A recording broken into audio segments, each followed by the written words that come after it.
Quand notre MC Ryan trouve enfin le gardien du 12e étage, les rumeurs se confirment. Le tueur des humains exhale une vague de peur orque qui draine ses stats, mais Ryan l'écrase avec la respiration de la terre bleue et continue d'avancer. Cet étage est un labyrinthe, alors il choisit la seule règle qui compte, la mobilité. Il monte un loup zombie, virevolte autour de la bête, et lui porte un coup vicieux par derrière. Ce n'est toujours pas suffisant. Même sa malédiction de blessure ne fait que pousser l'orque dans une rage berserk. Alors Ryan change de plan. Il inonde le tunnel de morts-vivants sacrifiables, se nourrissant de leurs âmes pour une brève poussée de puissance, puis ordonne à Cornac de prendre le commandement. Les morts empoisonnés érodent l'état de berserk, et Cornac dessine un immense cercle magique dans les airs, puis lance un éclair de feu qui met finalement le tueur des humains à genoux. Ryan l'achève avec le drain de vie de la main de la mort, monte de niveau, et voit une nouvelle option, extraction d'âme avec 57% de succès. Il tente le coup et gagne, mais le corps ne disparaît pas. Si la patrouille de la famille Sermon trouve ce cadavre, son pouvoir caché de nécromancien ne restera pas secret. Alors comment en est-il arrivé là? L'histoire commence avec des échos de cris et de douleurs émanant d'un sous-sol. Et quand la lumière balaie le sous-sol, nous voyons notre MC, Ryan Sarmon, se faire torturer par un type aux cheveux blancs. Le type prend plaisir à infliger de la douleur à notre MC, qui est supposément maudit. Il a tellement fait de mal à Ryan qu'il s'attend à ce qu'il meure, mais ce dernier s'accroche toujours à la vie. En pleine souffrance, Ryan essaie de parler, mais il ne peut pas car il n'a déjà plus de langue. L'homme aux cheveux blancs s'en va, déçu, disant qu'il n'a rien pu tirer d'utile de rien bien qu'il soit de la famille Sermon. Apparemment, le type aux cheveux blancs s'appelle son fêtant, et cela fait 3 ans qu'il tourmente Ryan après avoir anéanti la famille Sermon. En parlant de la famille Sermon, c'est une famille prestigieuse qui garde la ligne de front contre les monstres connus pour émerger constamment de la zone sombre et tenter d'envahir le continent de Dreya. Il y a 5 grandes maisons sur le continent, mais Sermon est la plus puissante et la plus renommée. Cependant, la disparition soudaine du père de Ryan et de ses frères aînés a provoqué le déclin de la maison à une vitesse terrifiante. Saisissant cette opportunité, la maison fêtant est passée à l'action pour écraser la famille Sermon. Apparemment, il convoitait la bénédiction transmise dans la lignée Sermon, qui est le sang du dragon. Ceux qui portent ce sang deviennent des archimages du 7e cercle au jeune âge de 10 ans et des maîtres épéistes à 15 ans. Cependant, Ryan n'était pas l'un d'eux car une fois tous les plusieurs siècles, une malédiction apparaît dans la maison. C'est la malédiction du roi démon Arcan, et elle a été transmise à Ryan. À cause de cette satanée malédiction, Run ne pouvait apprendre ni l'escrime ni la magie. Run est dévasté car il sait que Fétan n'aurait jamais osé s'en prendre à eux s'il avait eu la force nécessaire pour défendre la famille. Cependant, Run en a assez de regretter tout ce qui s'est passé car il sait que la fin est proche pour lui. Comme prévu, des loups sont lâchés sur lui, et tandis qu'il le dévore, Ryan ferme les yeux, soulagé de pouvoir enfin se reposer après plusieurs années de torture et d'expériences inhumaines. Alors qu'il sombre dans l'oubli, il voit des flashs de lui-même combattant sur un front inconnu. Il a l'air absolument puissant tout en décimant des ennemis et en essayant d'atteindre ce qui semble être un être puissant vêtu d'or. Finalement, l'être d'or accorde un vœu à Ryan, et soudain, Ryan ouvre les yeux et voit sa nourrice, Colin, l'appeler par son nom. Ryan est surpris et confus car il ne comprend pas comment la femme peut se tenir juste devant lui alors qu'elle est censée être morte. De plus, elle a l'air très jeune, et la maison semble également intacte. Ryan dit immédiatement à Colin de lui apporter un miroir, et elle s'exécute. Après avoir regardé son visage, Ryan demande à Colin en quelle année ils sont. Colin répond alors que c'est le 17 août de l'an 1892 du calendrier de Dreya. Cela choque Ryan car c'est l'année où il avait 12 ans. C'est aussi la période où la famille a commencé à décliner. Run essaie encore de comprendre ce qui se passe quand un homme à l'air sévère entre dans la pièce. Run le reconnaît immédiatement comme étant Alejandro, capitaine des chevaliers Sermon. Apparemment, Alejandro est venu voir Run parce qu'il croit qu'il simule sa maladie. Cependant, après avoir vu Ryan dans son état actuel, Alejandro décide de se retirer, disant à Ryan qu'il est libre de sauter l'entraînement du jour. Il est sur le point de partir quand Ryan le rappelle, refusant de sauter l'entraînement et disant à l'homme qu'il va bien. Alejandro et Colin sont choqués en entendant cela, car ce n'est pas dans les habitudes de Ryan de refuser une pause. Alejandro est forcé de demander à Ryan s'il est vraiment le jeune maître qu'ils connaissent, et Ryan le confirme, en disant qu'il n'a pas changé. Étonnamment, Ryan dit à Alejandro qu'ils n'ont pas besoin de s'entraîner car il veut qu'il passe directement à la chasse aux monstres. Au fond de lui, Ryan a l'occasion parfaite de tout arranger, et il n'a pas l'intention de la gâcher. Après être sorti de son lit, Ryan réalise qu'il peut utiliser la fenêtre de statut, ce qu'il considère comme un soulagement même après sa régression. Son niveau actuel est 1, et ses autres stats sont nuls. Il est aussi toujours sous le coup de la malédiction des archons, qui est de rang très élevé. Il s'avère que la capacité d'utiliser la fenêtre de statut est propre à Ryan, car personne d'autre sur le continent ne peut l'utiliser. Quelques instants plus tard, Alejandro arrive pour lui dire que le monstre est prêt, et il s'avère que c'est un gobelin effroyable. Le gobelin a été attaché à un poteau, et Run est censé l'abattre avec une épée en bois. Debout devant le gobelin, Colin exhorte Alejandro à arrêter Run car il s'évanouit habituellement chaque fois qu'il fait face à un gobelin. Run ne le conteste pas car il sait que Colin a raison, mais cela ne s'applique qu'aux Riandiers. Maintenant que Rian se tient devant le gobelin, la malédiction entre en action et commence à amplifier la peur des monstres pour tenter de paralyser Rian et l'empêcher de bouger. Sentant que Rian pourrait hésiter, Alejandro lui dit qu'il peut se reposer pour la journée, mais Rian refuse et parvient à s'approcher du monstre. Rian se calme, se motivant en se disant qu'il n'est plus le même Rian que par le passé. Il avance, convaincu qu'il peut affronter le gobelin. En fixant le gobelin dans les yeux, il s'imagine le type doré se tenant devant lui, et cette fureur pousse Rian à frapper violemment le gobelin à la tête. Cela choque Alejandro et Colin, car c'est la première fois que Rian passe à l'action. Rian reçoit alors une notification sur la fenêtre de statut, lui indiquant qu'il a surmonté la malédiction des Harkins grâce à une expérience qui transcende la malédiction. Grâce à cela, le rang de la malédiction des Harkins a été rétrogradé, et Ron ne semble plus ressentir de peur envers les monstres. Le gobelin est sur le cul, suppliant pour sa vie, et Ron dit à Alejandro de lui donner une vraie épée. Alejandro est choqué d'entendre cela, mais il réalise que Ron est enfin devenu un homme. Armé d'une vraie épée, Ron s'en prend au gobelin et l'abat sans pitié. Alejandro est stupéfait en voyant cela, et il dit à Colin de regarder attentivement car elle contemple le prochain chef de la maison. Après la séance d'entraînement, Rian nettoie le sang sur son visage dans la salle de bain. Il est heureux d'avoir confirmé qu'il peut réellement progresser en surmontant la malédiction des Harkins.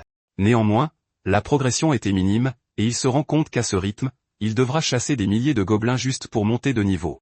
Rian réalise qu'il n'a pas le temps de paresser, car le jour où la ruine s'abattra sur la maison Sermon est proche. Heureusement, il est content de pouvoir surmonter la malédiction des Harkins. Apparemment, cela fait déjà 2 ans que son père et ses frères aînés ont disparu, et depuis, ils essaient juste de maintenir leur position de grande maison. Comme les ennemis n'ont pas encore bougé, Rian est soulagé d'avoir trouvé un moyen de monter de niveau. Maintenant que c'est réglé, Rian décide d'essayer la potentielle deuxième méthode. Peu de temps après, une dame rousse avec un masque sur le visage vient voir Rian. Apparemment, cette dame est la chef du corps magique de la maison Sermon, et son nom est Senna. Tout comme Alejandro, elle est aussi une archimage du 7e cercle, dont il n'existe que quelques-uns sur le continent. Senna est une femme mystérieuse dont le passé et la vraie nature sont inconnus de tous, sauf du chef de famille, le père de Rian. Senna gronde alors Rian, lui demandant s'il devient arrogant parce qu'il a abattu un seul gobelin faible. Senna rappelle alors à Rian que la raison pour laquelle ils n'ont pas poursuivi l'entraînement magique est que Ryan n'a aucun talent pour cela. Sans que Senna le lui dise, Ryan le sait déjà. C'est parce que Rian manque de tout talent à cause de la malédiction des Harkins, qu'il a dépouillé de tout. Ryan sourit alors, car tout cela a pris fin hier. Puisque Senna lui demande s'il a du mana, Ryan lui dit de le tester. Senna demande alors à Ryan de fermer les yeux et, utilisant son mana, elle dessine une image devant lui qui ne peut être vue qu'avec du mana. Senna dit à Rian de lui dire ce qu'elle a dessiné, puisqu'il prétend être différent. Sans hésiter, Rian dit à Senna que ce qu'elle a dessiné est un magnifique dragon rouge. Senna est choquée car Rian a tout deviné. Elle est d'autant plus surprise qu'elle a configuré le mécanisme pour que cela ressemble à autre chose qu'un dragon. Senna commence à faire les 100 pas dans la pièce, se demandant comment Rian a pu briser la malédiction familiale. Alors qu'elle se creuse encore la tête, Rian l'interpelle. Il lui dit qu'il peut voir le mana, mais qu'il ne peut pas utiliser la méthode de cultivation du mana transmise dans la famille, c'est pourquoi il a besoin de son aide. En gros, le mana ne peut être utilisé que s'il est stabilisé, et la cultivation du mana est une autre méthode essentielle pour monter de niveau. Apparemment, ce que Rian demande à Senna, c'est de l'aider avec sa cultivation de mana, ce qui revient essentiellement à déchirer son corps pour guider le mana. Senna mentionne que cela revient fondamentalement à mettre la vie de Rian entre ses mains. Rian la taquine alors, car il ne s'attend pas à ce que Senna le tue. En gros, Rian sait que Senna est la seule personne à qui il peut demander de faire ça pour lui. Même dans sa vie précédente, lorsque la famille a été attaquée, Senna s'est assuré de rester avec Rian jusqu'à la fin, même si son mana était déjà épuisé. Se souvenant de cela, Rian tend la main vers Senna, lui disant qu'il lui fait confiance. Une fois qu'ils sont d'accord, Rian enlève sa chemise et s'agenouille en préparation pour la méthode. En parlant de la méthode de cultivation de la terre bleue, elle n'est transmise qu'à la lignée directe de la famille. Rian a réussi à expliquer tout le processus à Senna, mais étonnamment, elle comprend tout correctement. Il s'avère que Ryan s'est entraîné avec cette méthode sur la planète Adayon pour augmenter son niveau et ses stats. Alors que le processus se poursuit, Senna exhorte Ryan à se concentrer, lui disant qu'il pourrait ressentir une douleur intense. Senna lui dit de ne pas faire un bruit ni même de se plaindre de ce qu'il s'apprête à affronter. Senna lui dit d'arrêter si la douleur devient insupportable, mais Ryan lui crie dessus, lui rappelant qu'il lui fait confiance. Sur ce, Senna continue d'amplifier la méthode de cultivation du mana, mais la malédiction s'active, dispersant le mana piégé dans le corps de Ryan. Senna est surprise de la folie avec laquelle la malédiction fonctionne, mais elle continue d'injecter plus de mana dans le corps de Ryan. Ryan gémit de douleur, mais tous les efforts de Senna sont vains car la malédiction disperse tout. Ryan comprend bientôt que Senna pourrait ne pas être capable de surmonter la malédiction de plus haut grade. Cependant, Ryan comprend qu'appliquer la méthode d'entraînement des Adayon fera rebondir le mana. Il décide de confiner la portée à l'intérieur de son corps au moment où le mana se disperse pour tromper la malédiction, tandis que le mana reste intact dans son corps. Soudain, Senna réalise que le mana qu'elle envoie ne disparaît plus comme avant. Grâce à la méthode d'entraînement, Rion continue de résister à la malédiction. Et bien que le processus soit douloureux, cela ne dérange pas Rion. Rion se souvient qu'il a enduré beaucoup de douleurs par le passé, et que ce n'est rien comparé à cela. Il se motive en se disant qu'il est un maître joueur des Hadaion, et sa compréhension du mana surpasse celle de n'importe qui d'autre. Ce type de compréhension est quelque chose d'ancré dans l'âme, pas dans le corps. Rien continue de combattre la malédiction car il n'est pas prêt à être vaincu par un roi démon qu'il n'a même jamais vu. Rien amplifie sa réceptivité et absorbe tout le mana qu'il peut jusqu'à ce qu'il s'effondre finalement au sol. Alors qu'il perd lentement connaissance, Ron n'est pas inquiet car la douleur n'est rien comparée à celle qu'il a ressentie à l'époque. Il se souvient que lorsqu'il était en captivité à l'époque, Alejandro était entré par effraction dans le donjon pour le sauver. Quand il a ouvert les yeux, il était déjà dans la forêt, et Alejandro était mortellement blessé. Ron est choqué de voir Alejandro venir le sauver, et Alejandro s'excuse d'être arrivé en retard avant de rendre finalement l'âme. Ron a versé des larmes en se réveillant à la réalité dans son lit. Ron se demande si la méthode de cultivation a réellement fonctionné. Même s'il est censé être heureux, se souvenir de ce qui s'est passé dans son passé l'empêche. Néanmoins, il est confiant qu'il ne laissera pas une telle chose se reproduire, car il a maintenant les moyens de changer son destin. Cependant, il ne veut pas que ce moyen soit découvert par d'autres, en particulier la maison Fétan, car il surveille constamment tout ce qu'il fait. De plus, Rion sait qu'il n'a pas encore ce qu'il faut pour affronter son. Avec cela en tête, Rion en vient à la conclusion que son prochain plan est d'accélérer la chute de sa famille. Plus tard, Alejandro et Senna viennent voir Rion, et il leur dit que tout le processus a été un échec. Bien que Rion se sente mal pour eux deux, car ils sont venus immédiatement après avoir appris qu'ils s'étaient rétablis. Il ne peut toujours pas leur dire la vérité. Même s'il peut tout leur dire, en même temps, il se demande si leur dire la vérité les aiderait vraiment. De plus, il ne sait même pas s'ils vont croire son histoire. Avec un sourire aux lèvres, Rion leur dit nonchalamment qu'il ne sent aucune trace de mana en lui. Il dit à Senna qu'elle est libre de vérifier si elle ne le croit pas. Rion tend la main à Senna qui accepte de vérifier. Senna dit à Rion qu'elle ne sait pas pourquoi il nie son succès, mais qu'elle veut le confirmer elle-même. Elle active la compétence de détection de mana, et à sa grande surprise, elle ne trouve aucun mana dans le corps de Rion. Elle est confuse car après le processus d'Ie, elle avait senti du mana circuler dans le corps de Rion. Totalement déçue, Senna s'en va, les larmes aux yeux. Après le départ de Senna, Alejandro dit à Rio de ne pas être trop déçu de l'échec du transfert de mana, car la chasse aux monstres a été un succès, et il peut simplement se concentrer sur l'escrime. Rio choque alors Alejandro en lui disant qu'il ne peut en fait pas refaire la chasse aux monstres une seconde fois. Ron dit à Alejandro qu'après la première fois, même manger est devenu difficile pour lui. Cela laisse Alejandro totalement déçu et sans voix. 2 mois après cela, Ron n'est pas sorti de sa chambre. Colin s'est sérieusement inquiété car seule la maîtresse de maison fait des efforts pour maintenir la famille à flot. Les autres assistants et serviteurs demandent alors à Colin si Rian est sorti de sa chambre, et elle répond que non. Un des assistants exprime sa déception que Rian soit resté dans sa chambre au cours des derniers mois. Un autre croit que Rian est sur le point de mourir, c'est pourquoi il a soudainement changé. Colin se dispute avec eux, leur disant qu'ils ont tort car Rian a fait de gros efforts pour répondre aux attentes de tout le monde. Apparemment, Rian est appelé la ruine de la famille Sermon, et il n'est pas seulement appelé ainsi dans le domaine. Même dans le royaume, les gens sont allés jusqu'à l'appeler le délinquant de la famille Sermon. Il s'avère que le nombre d'employés qui démissionnent augmente chaque jour. Un des assistants, en parlant à Colin, lui fait savoir qu'il prévoit également de partir à la fin du mois. Pendant ce temps, Rion est dans sa chambre, et en prenant son petit déjeuner, il se rend compte que la qualité de la nourriture baisse, ce qui signifie que les finances de la famille partent en fumée. Rion est excité que tout se déroule comme prévu. Par le passé, Rion aurait couru dans tous les sens pour tenter de ranimer ce qu'il restait de la famille. Cependant, son moi actuel est déjà assez expérimenté pour savoir qu'il doit faire profil bas pour que les ennemis baissent leur garde. Rion est excité car le moment d'anéantir ses ennemis est déjà proche. Par le passé, la chute a commencé avec la disparition du chef de famille. Après cela, les frères et les mages sont partis à sa recherche, mais aucun n'est revenu. À cause de cela, la famille manque à la fois de main-d'œuvre et de ressources pour envoyer d'autres groupes de recherche. Cela a eu pour conséquence que les terrains d'entraînement autrefois animés du domaine sont maintenant remplis de chevaliers incompétents et de serviteurs démotivés. En fait, les vassaux d'autres nobles qui essayaient toujours de se rapprocher du prochain chef de famille ont vu le désastre qui s'était abattu sur la famille, et ils ont tous disparu sans se retourner. À cause de cela, les choses sont devenues calmes, et Rien y voit une opportunité de s'enfermer dans sa chambre. Néanmoins, Rian pense que le rythme auquel tout s'effondre est trop lent. On dit qu'il faut 3 générations pour qu'une famille riche tombe, mais Rian n'a pas ce genre de temps devant lui. Quelques instants plus tard, Colin entre dans la chambre avec un sourire pour dire à Ryan qu'il est l'heure de l'entraînement et que Alejandro l'attend. Ryan se glisse immédiatement sous sa couette, disant à Colin qu'il veut aussi se reposer ce jour-là. Cependant, Colin n'accepte pas un non comme réponse, et elle attrape Ryan sous la couette.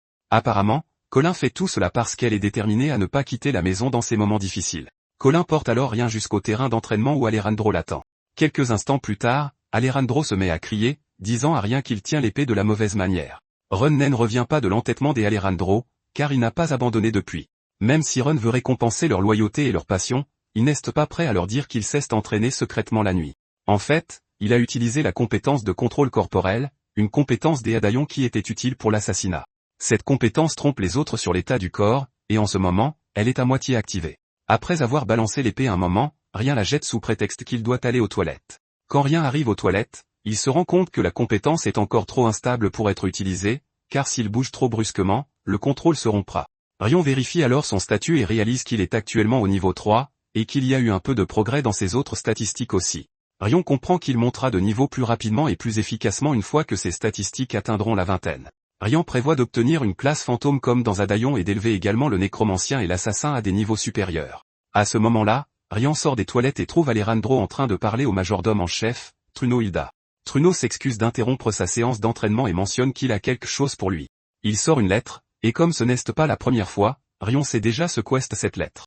Rion ouvre la lettre, qui s'avère être une invitation à la fête d'anniversaire du deuxième prince du royaume de Darin, Kyle Darin. Apparemment, c'est la dernière pièce du puzzle de la chute de la famille Sermon, et Rion est excité à cette idée. Peu après, Rion et Truno partent en voyage vers la capitale. Dès qu'ils ont quitté le domaine, Rion s'est endormi et ne s'est réveillé que des heures plus tard. Il dit à Truno qu'il s'est couché tard parce que Colin était occupé à trier les vêtements qu'il allait porter. En fait, il a eu du mal à empêcher Colin de le suivre. En gros, Senna et Alejandro ne viennent pas avec eux non plus. Apparemment, une horde massive de monstres était apparue, ce qui a requis leur attention. Rion ne revient pas du timing parfait, car Alejandro n'a eu d'autre choix que d'être envoyé à la frontière pour s'occuper de la mission. D'un autre côté, Senna est également parti suite à une convocation de la mère de Rion. Comme sa mère est celle qui agit en tant que chef de la maison, Senna n'a eu d'autre choix que de s'y plier. Grâce à tout cela, Rien, âgé de 12 ans, se dirige vers la capitale royale en tant que représentant de la famille. Truno remarque que Rien est inquiet et lui dit qu'il n'y a rien à craindre car personne dans le royaume n'est assez audacieux pour s'en prendre à la lignée directe de la famille Sermon. Rien ne peut être d'accord avec cela, car il sait que cette notion ne s'applique qu'au Sermon du passé, et non à la maison Sermon actuelle. Même par le passé, envoyer un serviteur à la capitale lors d'un événement royal aurait suffi. Cependant, maintenant que la famille est déchue, le chef de famille n'a d'autre choix que d'assister personnellement à la fête d'anniversaire du prince. Néanmoins, Rien n'est pas inquiet, car c'est lui qui a créé cette situation. Peu de temps après, ils arrivent à la capitale de Darren Dearborn. En arrivant au domaine, ils sont accueillis par Kyle et ses serviteurs. Truno et Rien inclinent la tête pour présenter leur respect au prince. Truno parle de l'hospitalité du prince, mais Rien ne croit pas ses oreilles. C'est parce que depuis les portes de la ville jusqu'au château royal, Rien pouvait sentir les regards des citoyens fixés sur le carrosse. Ils sont tous inquiets que les sermons soient déjà en train de s'effondrer, et il semble que les rumeurs sur Rien se propagent plutôt bien. Cela ne s'arrête pas aux citoyens, car Rien peut même sentir le ridicule et le mépris caché de la part des nobles. Cependant, Rien est content que tout se déroule comme prévu. Puisqu'ils le considèrent tous comme un échec, Rien décide de jouer le jeu. 5 jours plus tard, Rien n'est pas sorti de sa chambre, et les serviteurs sont inquiets.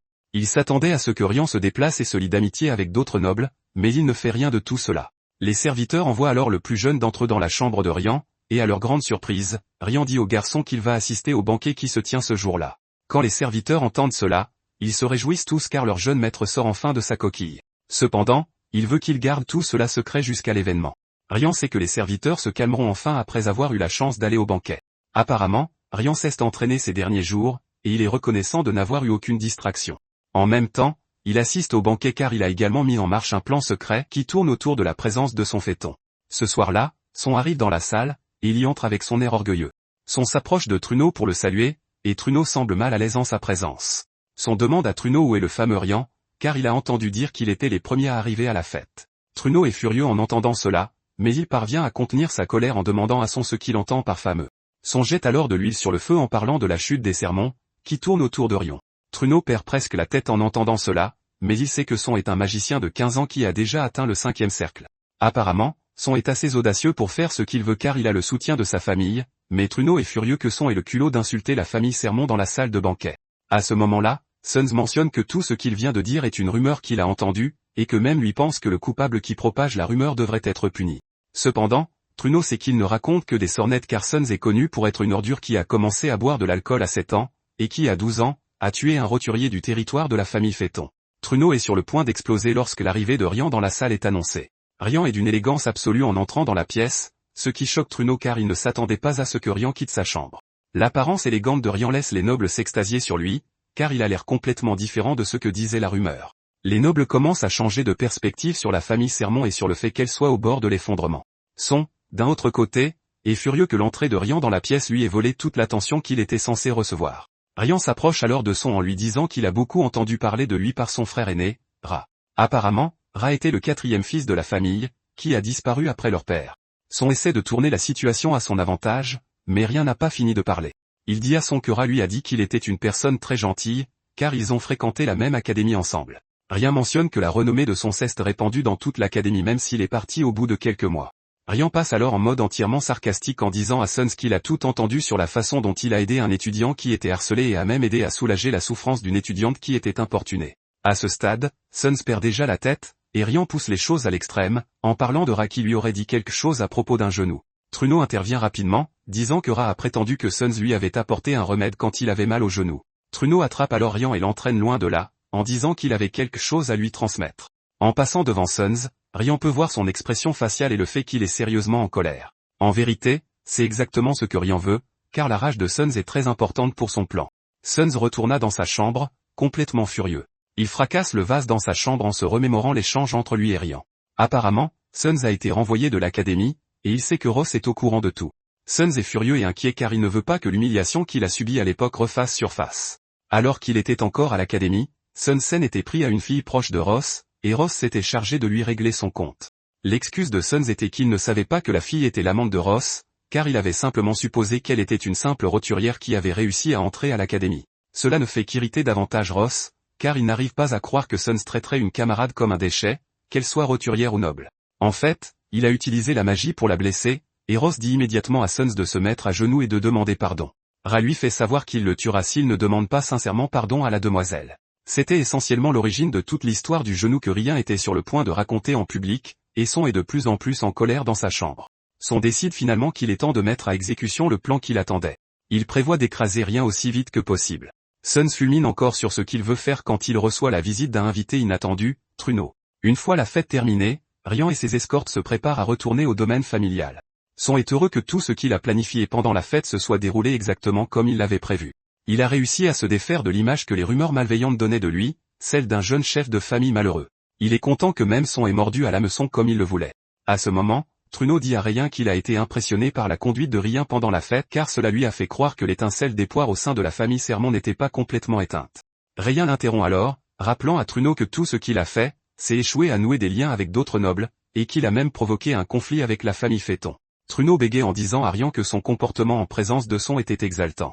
Rian sourit en entendant cela et active immédiatement l'insonorisation du carrosse, ce qui choque Truno. Rian dit alors à Truno que s'il croyait vraiment que l'étincelle d'espoir n'était pas complètement éteinte, il n'aurait jamais choisi de trahir sa famille. Truno fait l'idiot en entendant cela, demandant à Rian ce qu'il veut dire. Rian fait savoir à Truno que ses crimes sont impardonnables et graves. Cependant, il dit à Truno qu'il peut être pardonné car il a commis ce crime pour le bien de la famille Sermon. Réalisant que Rian a vu clair en lui, Truno est forcé de lui demander ce qu'il sait. Rian dit alors à Truno que tout ce qu'il sait, c'est que la situation est inévitable, mais qu'il va lui donner une chance. Rian dit à Truno d'écouter ce qu'il s'apprête à dire et de conserver son propre jugement, comme il l'a toujours fait. Rian raconte alors à Truno tout ce qu'il a prévu, et quand il a terminé, même Truno est choqué. Il n'arrive pas à croire que Rian ait pu imaginer quelque chose de si sinistre. Cela l'oblige à se demander qui est vraiment Rian. En même temps, Truno verse des larmes de joie car Rian a largement dépassé ses attentes.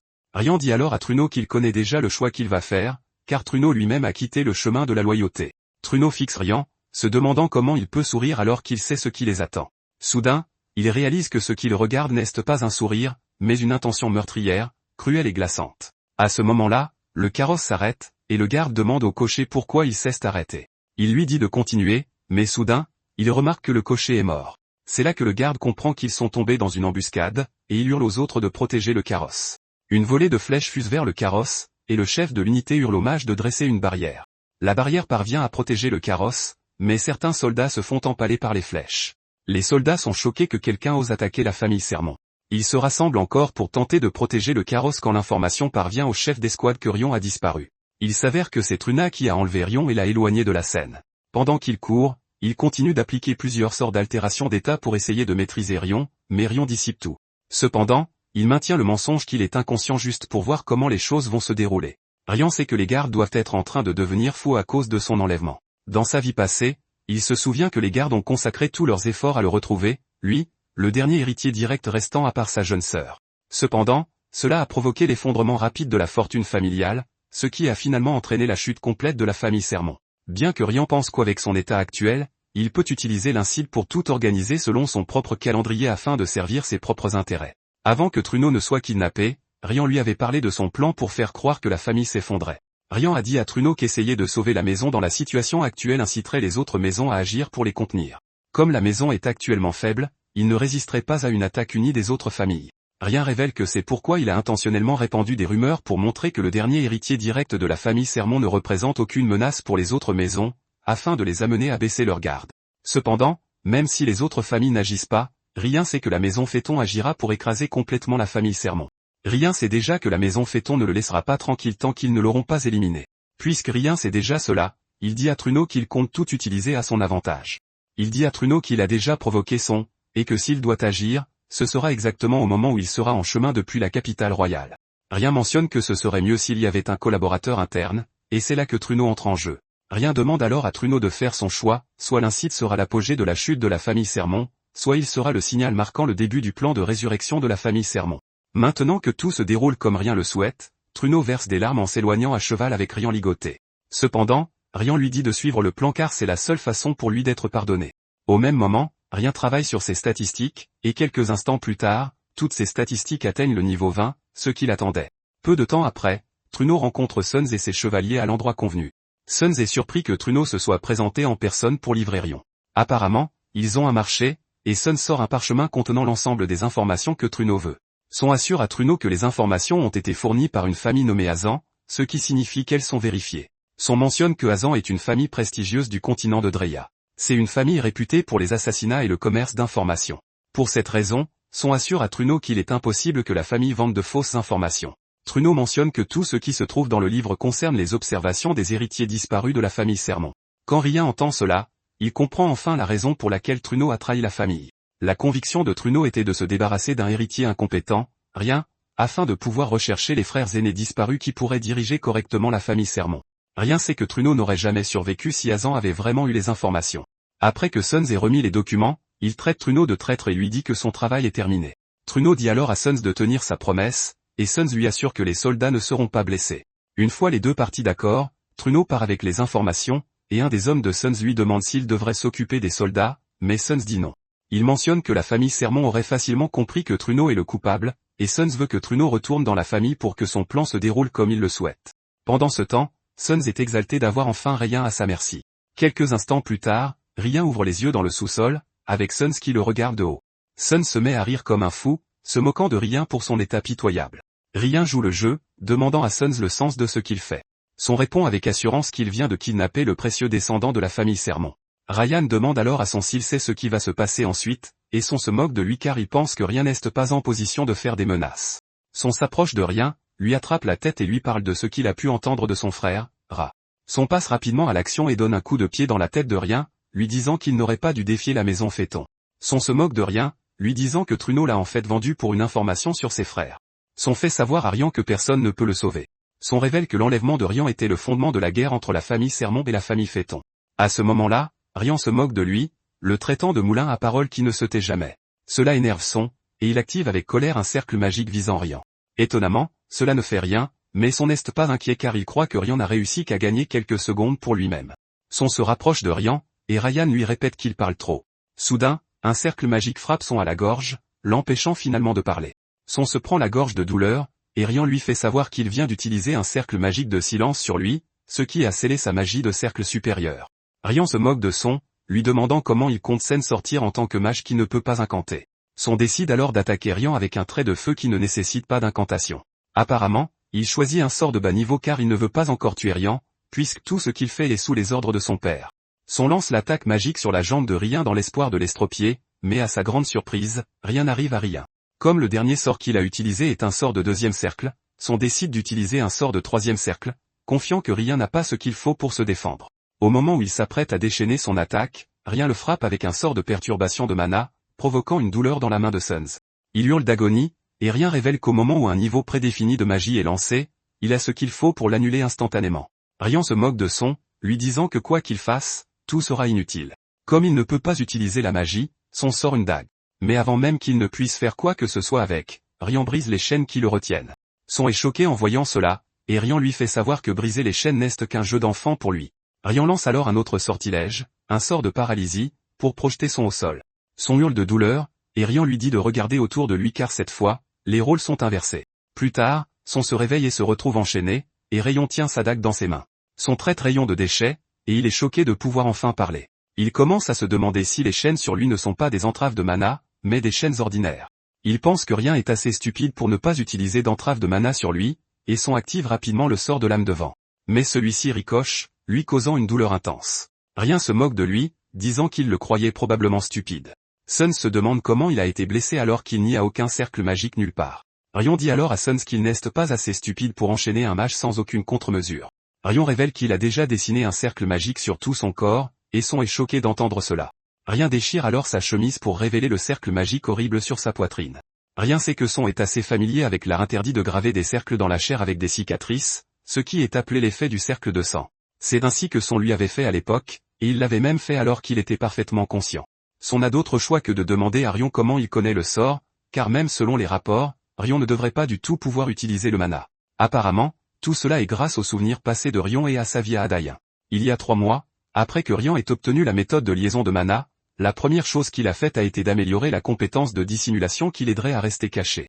Il s'avère que l'obtention de nouvelles compétences n'était pas un problème pour Rion, grâce au circuit secret qu'il a appris à Adaïon. Fondamentalement, chaque compétence a son propre circuit, et le mana est injecté dans le circuit unique d'un joueur pour activer la compétence. Il s'avère que seuls ceux qui ont atteint le niveau de maître, comme Rien, peuvent percevoir les circuits. Grâce à ses souvenirs, Rien se souvient de chaque circuit de toutes les compétences qu'il a acquises, c'est pourquoi il n'a pas besoin d'étudier ou de s'entraîner à plusieurs reprises pour acquérir une compétence. En gros, la seule chose dont il a besoin est du mana et de la qualification, car dès qu'il les a, il peut instantanément obtenir la compétence. Grâce à la compétence de dissimulation, il sait s'éclipser pour préinstaller des pièges dans le sous-sol avec ses compétences afin de se préparer pour Son. Rien est content que Sun soit tombé si facilement dans son piège, car le cercle magique est là pour amplifier la douleur que Sun lui destinait. Quelques instants plus tard, Sun supplie déjà Rien d'arrêter de le piquer avec la dague. Rien suggère alors qu'il fasse une pause, et Sun le remercie faiblement pour cela. À ce moment-là, la fierté de Son refait surface, et il dit à Rion d'arrêter tout ce qu'il lui fait car les hommes de Phaéton arriveront très bientôt. Rion se tourne alors vers lui demandant s'il voulait dire une semaine au lieu d'un jour. Son est choqué en entendant cela, et il commence à demander à Rion comment il le sait. Rion mentionne que Son a dit à ses hommes de revenir dans une semaine parce qu'il voulait savourer sa torture pendant une semaine entière. Son panique quand il réalise que Rion n'était pas du tout inconscient au début de toute cette affaire. Il s'avère que Rion connaît aussi l'effrayante unité secrète de Phaéton, les doigts de la maison Phaéton. Rion mentionne qu'il est un subordonné direct de cette effrayante unité. Cependant, Sun essaie toujours de sauver sa peau en disant qu'il dit la vérité, mais Rion le frappe avec colère à la bouche. Rion laisse alors Sun, lui disant de continuer à crier à plein poumon car il ne le touchera plus pour le reste de la journée, comme il l'a promis. Son en profite pour se mettre à crier comme un bébé. Il s'avère que Rien se prépare déjà à l'arrivée de l'unité effrayante, qui aura lieu dans une semaine. En raison de la délicatesse de la situation, Rien sait qu'il n'y a pas de place pour l'erreur. Une semaine plus tard, des hommes vêtus de tenues terrifiantes arrivent sur les lieux. Ils sont surpris qu'il n'y ait eu aucun contact de la part de Son pendant toute une semaine après qu'il ait kidnappé Rien. Le chef de l'escouade demande s'il y a eu des mouvements dans la zone, et on l'informe qu'il surveille la situation dans la zone depuis la semaine dernière. Le chef de l'unité dit alors que ce sera un gros problème si Son s'est laissé emporter par la torture et a fini par tuer Rien par accident. En gros, les ordres qu'ils ont reçus du chef de famille sont de ramener Rien vivant. Juste à ce moment-là, le chef informe ses camarades qu'il entre dans le sous-sol. Il leur fait savoir que les ordres du chef de famille priment sur tout le reste, même s'ils viennent de Son. Le chef d'escouade fait sauter la porte et informe ses hommes qu'il entrera seul car il ne veut pas qu'ils lui barrent la route. Alors que le chef d'escouade descend au sous-sol, il sent quelque chose de sinistre, mais il n'y a aucune présence de mana. Soudain, il réalise qu'il a marché sur un piège et active immédiatement sa magie de barrière pour se protéger. Le type réalise immédiatement que quelque chose de grave a dû arriver à Son. Le type utilise alors sa magie pour tenter de détecter les pièges dans la zone. À sa grande surprise, une multitude de pièges sont disposés sur le chemin, ce qui indique au chef d'escouade que l'intrus, quel qu'il soit, connaît la disposition des lieux. Le chef d'escouade commence à se demander si cette personne est un tiers ou quelqu'un de la famille Sermon. En descendant le chemin, le chef d'escouade augmente la durabilité de sa barrière tout en promettant de rendre la vie difficile à quiconque a choisi de se battre avec le doigt de la famille Phaéton. Quelques instants plus tard, il arrive au sous-sol et trouve Son complètement ensanglanté, son sang coulant partout dans la pièce. Il se précipite vers Son et détruit la chaîne qui le retenait. Il attrape Son et lui demande ce qui lui est arrivé. Son essaie de parler, mais il a du mal à le faire. Le chef d'escouade vérifie le mana de Son pour confirmer qu'il s'agit bien du vrai Son. Dans un autre coin de la pièce se trouve Rian, qui est également attaché. Son dit alors au chef d'escouade de lui donner une potion de guérison, mais le type suggère qu'il sorte d'abord du sous-sol. Le chef d'escouade mentionne que l'ennemi ne s'est pas encore montré, ce qui rend la situation dangereuse. De plus, le chef d'escouade peut voir qu'il y a un tas de pièges dans la pièce. Le chef d'escouade se demande pourquoi l'attaquant a maîtrisé Son sans même prendre la peine d'emporter Rian. Il en conclut que Rian est un appât, mais en même temps, il ne peut pas abandonner sa mission, alors il décide de sauver Son. Alors qu'il essaie de faire sortir Son, ce dernier parvient à utiliser toutes ses forces pour dire au chef d'escouade que l'attaquant est Rian. Le chef d'escouade est choqué d'entendre cela et décide d'utiliser une magie de lien du 7e cercle sur Rian pour s'assurer que personne d'autre que lui ne puisse le déplacer. Il est en train de le faire quand Rian apparaît soudainement derrière lui disant qu'il est trop prudent. Surpris, le chef d'escouade annule le sort de lien et lance une boule de feu en direction de Rian. Cependant, il ne touche rien avec son attaque, ce qui lui indique que ce n'est qu'une illusion. Pour ne rien arranger, il se met à cracher du sang, un contre-coup dû à l'annulation de l'incantation du 7e cercle avant sa fin. La voix de Rian se fait alors entendre à nouveau, disant au type qu'il se remettra du contre-coup en un rien de temps puisqu'il est un grand mage. Rian lui dit qu'il aurait dû s'occuper de lui dès qu'il est entré dans la pièce, puisqu'il a senti que quelque chose n'allait pas. Le chef d'escouade est furieux que Rian joue à un jeu d'illusion avec quelqu'un comme lui qui est un maître de la magie d'illusion. Le chef d'escouade déchaîne alors une magie puissante pour disperser toute forme de magie d'illusion dans la pièce. Sa magie fonctionne plutôt bien, mais avant qu'il ne s'en rende compte, Rian bondit déjà vers lui avec une dague. Le type esquive facilement l'attaque de Rian et le réprimande pour son arrogance. Il lance alors une contre-attaque qui envoie Rian voler en arrière tout en lui disant avec assurance qu'il ne peut pas le surprendre avec ses coups minables. Le type décide alors de donner une leçon à Rian en lui faisant fondre la moitié du visage, tout en disant que le chef de la maison n'y verrait aucun inconvénient. En même temps, le type pense que c'est le dernier tour de Rian, car il aurait utilisé son atout au lieu de foncer comme un imbécile. Le type est encore en train de se vanter de la puissance de la famille Fétan quand il remarque que la dague au sol s'estompe, signe d'une illusion. Avant qu'il ne puisse réagir, la dague lui transperce le cou par derrière. Et quand il se retourne, il est choqué de voir que c'est Son qui tient la dague. Son dit au chef d'escouade qu'il déteste l'arrogance, puis lui demande s'il a entendu parler du transfert d'âme. Il s'avère que Rian est actuellement dans le corps de Son, tandis que Son est piégé dans le corps inconscient de Rian qui gît au sol. Rian mentionne qu'il avait déjà compris que le chef d'escouade ne pouvait pas le tuer à cause des ordres du chef de famille. Rian mentionne alors qu'une partie des cercles magiques dessinés sur le corps de Son est le sort de transfert d'âme qui envoie une âme dans une autre et contrôle le corps. Rian dit alors audacieusement au chef d'escouade que c'est là son véritable atout. Le type s'étouffe dans son sang et parvient à lancer un énorme sort de boule de feu pour essayer de surprendre Rian. Cependant, il subit le plus gros de l'attaque, brisant son masque et le tuant. Rian reste en sécurité dans le corps de Son et s'empare de la potion de guérison du chef d'escouade. Il verse la potion sur son corps, ce qui fait un mal de chien, mais Rian s'en moque car il a besoin que les cicatrices soient sur le corps de Son pour ses plans futurs. Rian célèbre alors sa victoire contre un puissant archimage du 7e cercle. Soudain, la fenêtre de statue l'informe que son niveau a augmenté et qu'il a terminé une quête. Rian est surpris de voir cela car il est au courant de l'augmentation de niveau, mais l'achèvement de la quête lui semble étrange. De plus, il est ravi d'être passé du niveau 2 au niveau 15, ce qui est normal puisqu'il a vaincu un archimage. Il commence à se demander si son niveau a tant augmenté à cause de la quête, mais il décide d'ignorer cela car il a autre chose à faire d'abord. Rian traîne alors le corps du chef d'escouade et le place sur une table. Il s'avère qu'il a encore une utilité pour le corps, et le succès de cette opération déterminera la suite de ses plans. Comme les circuits sont gravés dans l'âme et non dans le corps, Rian peut utiliser son propre mana même s'il est actuellement dans le corps de Son. Rian commence alors à verser du mana dans le circuit, sacrifiant ainsi 5 niveaux, et en un rien de temps, il débloque la classe cachée appelée Ombre. C'est une classe de la catégorie assassin qui peut être obtenue en atteignant 20 points d'agilité et 15 points de mana. Rian est content que l'obtention de la compétence ait fonctionné, mais il pense qu'il peut encore obtenir 2 autres classes avec le niveau qui lui reste. Rian se met au travail et, après avoir versé suffisamment de mana, il débloque la classe supérieure de nécromancien, main de la mort. Rian est soulagé que cela ait également fonctionné. Et même si son plan initial ne s'arrêtait qu'à ce point, vaincre le chef d'escouade a fait monter son niveau bien plus haut que prévu. Il se demande s'il peut utiliser les niveaux restants pour réussir un 3e changement de classe afin d'obtenir la classe cachée, fantôme. Apparemment, c'était la classe qui l'a aidé à atteindre le sommet dans Aeon car sa synergie avec nécromancien et assassin est excellente. Même s'il serait ravi de réussir à acquérir fantôme, le risque d'échec est également très élevé. Néanmoins, Rian est prêt à prendre le risque car la récompense est évidemment élevée. Rian se remet alors au travail et recommence à verser du mana, réduisant ses niveaux au passage. La situation s'aggrave lorsqu'il reçoit une notification indiquant que son âme est blessée et a besoin de repos. Rian peut sentir la douleur, car tout son corps semble se briser, et il commence à se demander s'il est impossible d'atteindre la classe supérieure. Au moment où il est sur le point d'abandonner, il se souvient de toutes les choses douloureuses qu'il a vécues dans le passé, comme Sonia et Alejandro mourant pour lui sauver la vie. Cela le pousse à rester ferme malgré la douleur, et il dit qu'il est prêt à offrir son âme si cela signifie obtenir la classe supérieure de fantôme. Après quelques minutes de lutte, une lumière vive apparaît, et le système l'informe qu'il possède une âme de taille suffisante. Le système lui dit également que la classe cachée s'ouvre. Rian s'attendait à autre chose, mais à sa grande surprise, il a obtenu quelque chose considéré comme meilleur, à savoir la classe supérieure de fantôme appelée fantasme. Rian est surpris car c'est quelque chose qu'il n'a jamais vu auparavant. Cependant, il pense que ce sera similaire à fantôme, puisque 100 est la classe supérieure. Maintenant qu'il a fini d'obtenir tout ce qu'il voulait, il se dit qu'il est temps de mettre son plan initial à exécution. Apparemment, la capacité passive originale de fantôme est de renforcer la nécromancie du nécromancien. Il s'avère que tuer le mage du 7e cercle faisait aussi partie de son plan. Il ne reste plus qu'à prier pour que tout se passe comme il le souhaite, car si cela réussit, son plan sera écourté.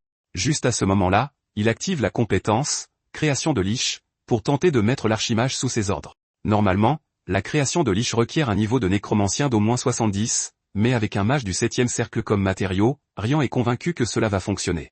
Rian reçoit alors la notification que la création de Lich a échoué, mais qu'une création spéciale de mort-vivant est en cours d'activation. Rian regarde, choqué, une créature morte-vivante se lever dans l'ombre et lui demander comment il aimerait l'appeler. Quelques instants plus tard, une forte explosion secoue l'installation, choquant l'unité à l'extérieur. À ce moment, Rian apparaît dans le corps de Son, portant son propre corps sur l'épaule. Avant que l'unité ne puisse lui poser des questions stupides, il leur dit que ce qui vient de se passer est l'œuvre du chef d'escouade. Rian continue de jouer avec leur intelligence en mentionnant que quelqu'un dans la famille l'a trahi, ce qui choque l'unité. Rian dit que la preuve en sont les cicatrices sur son corps.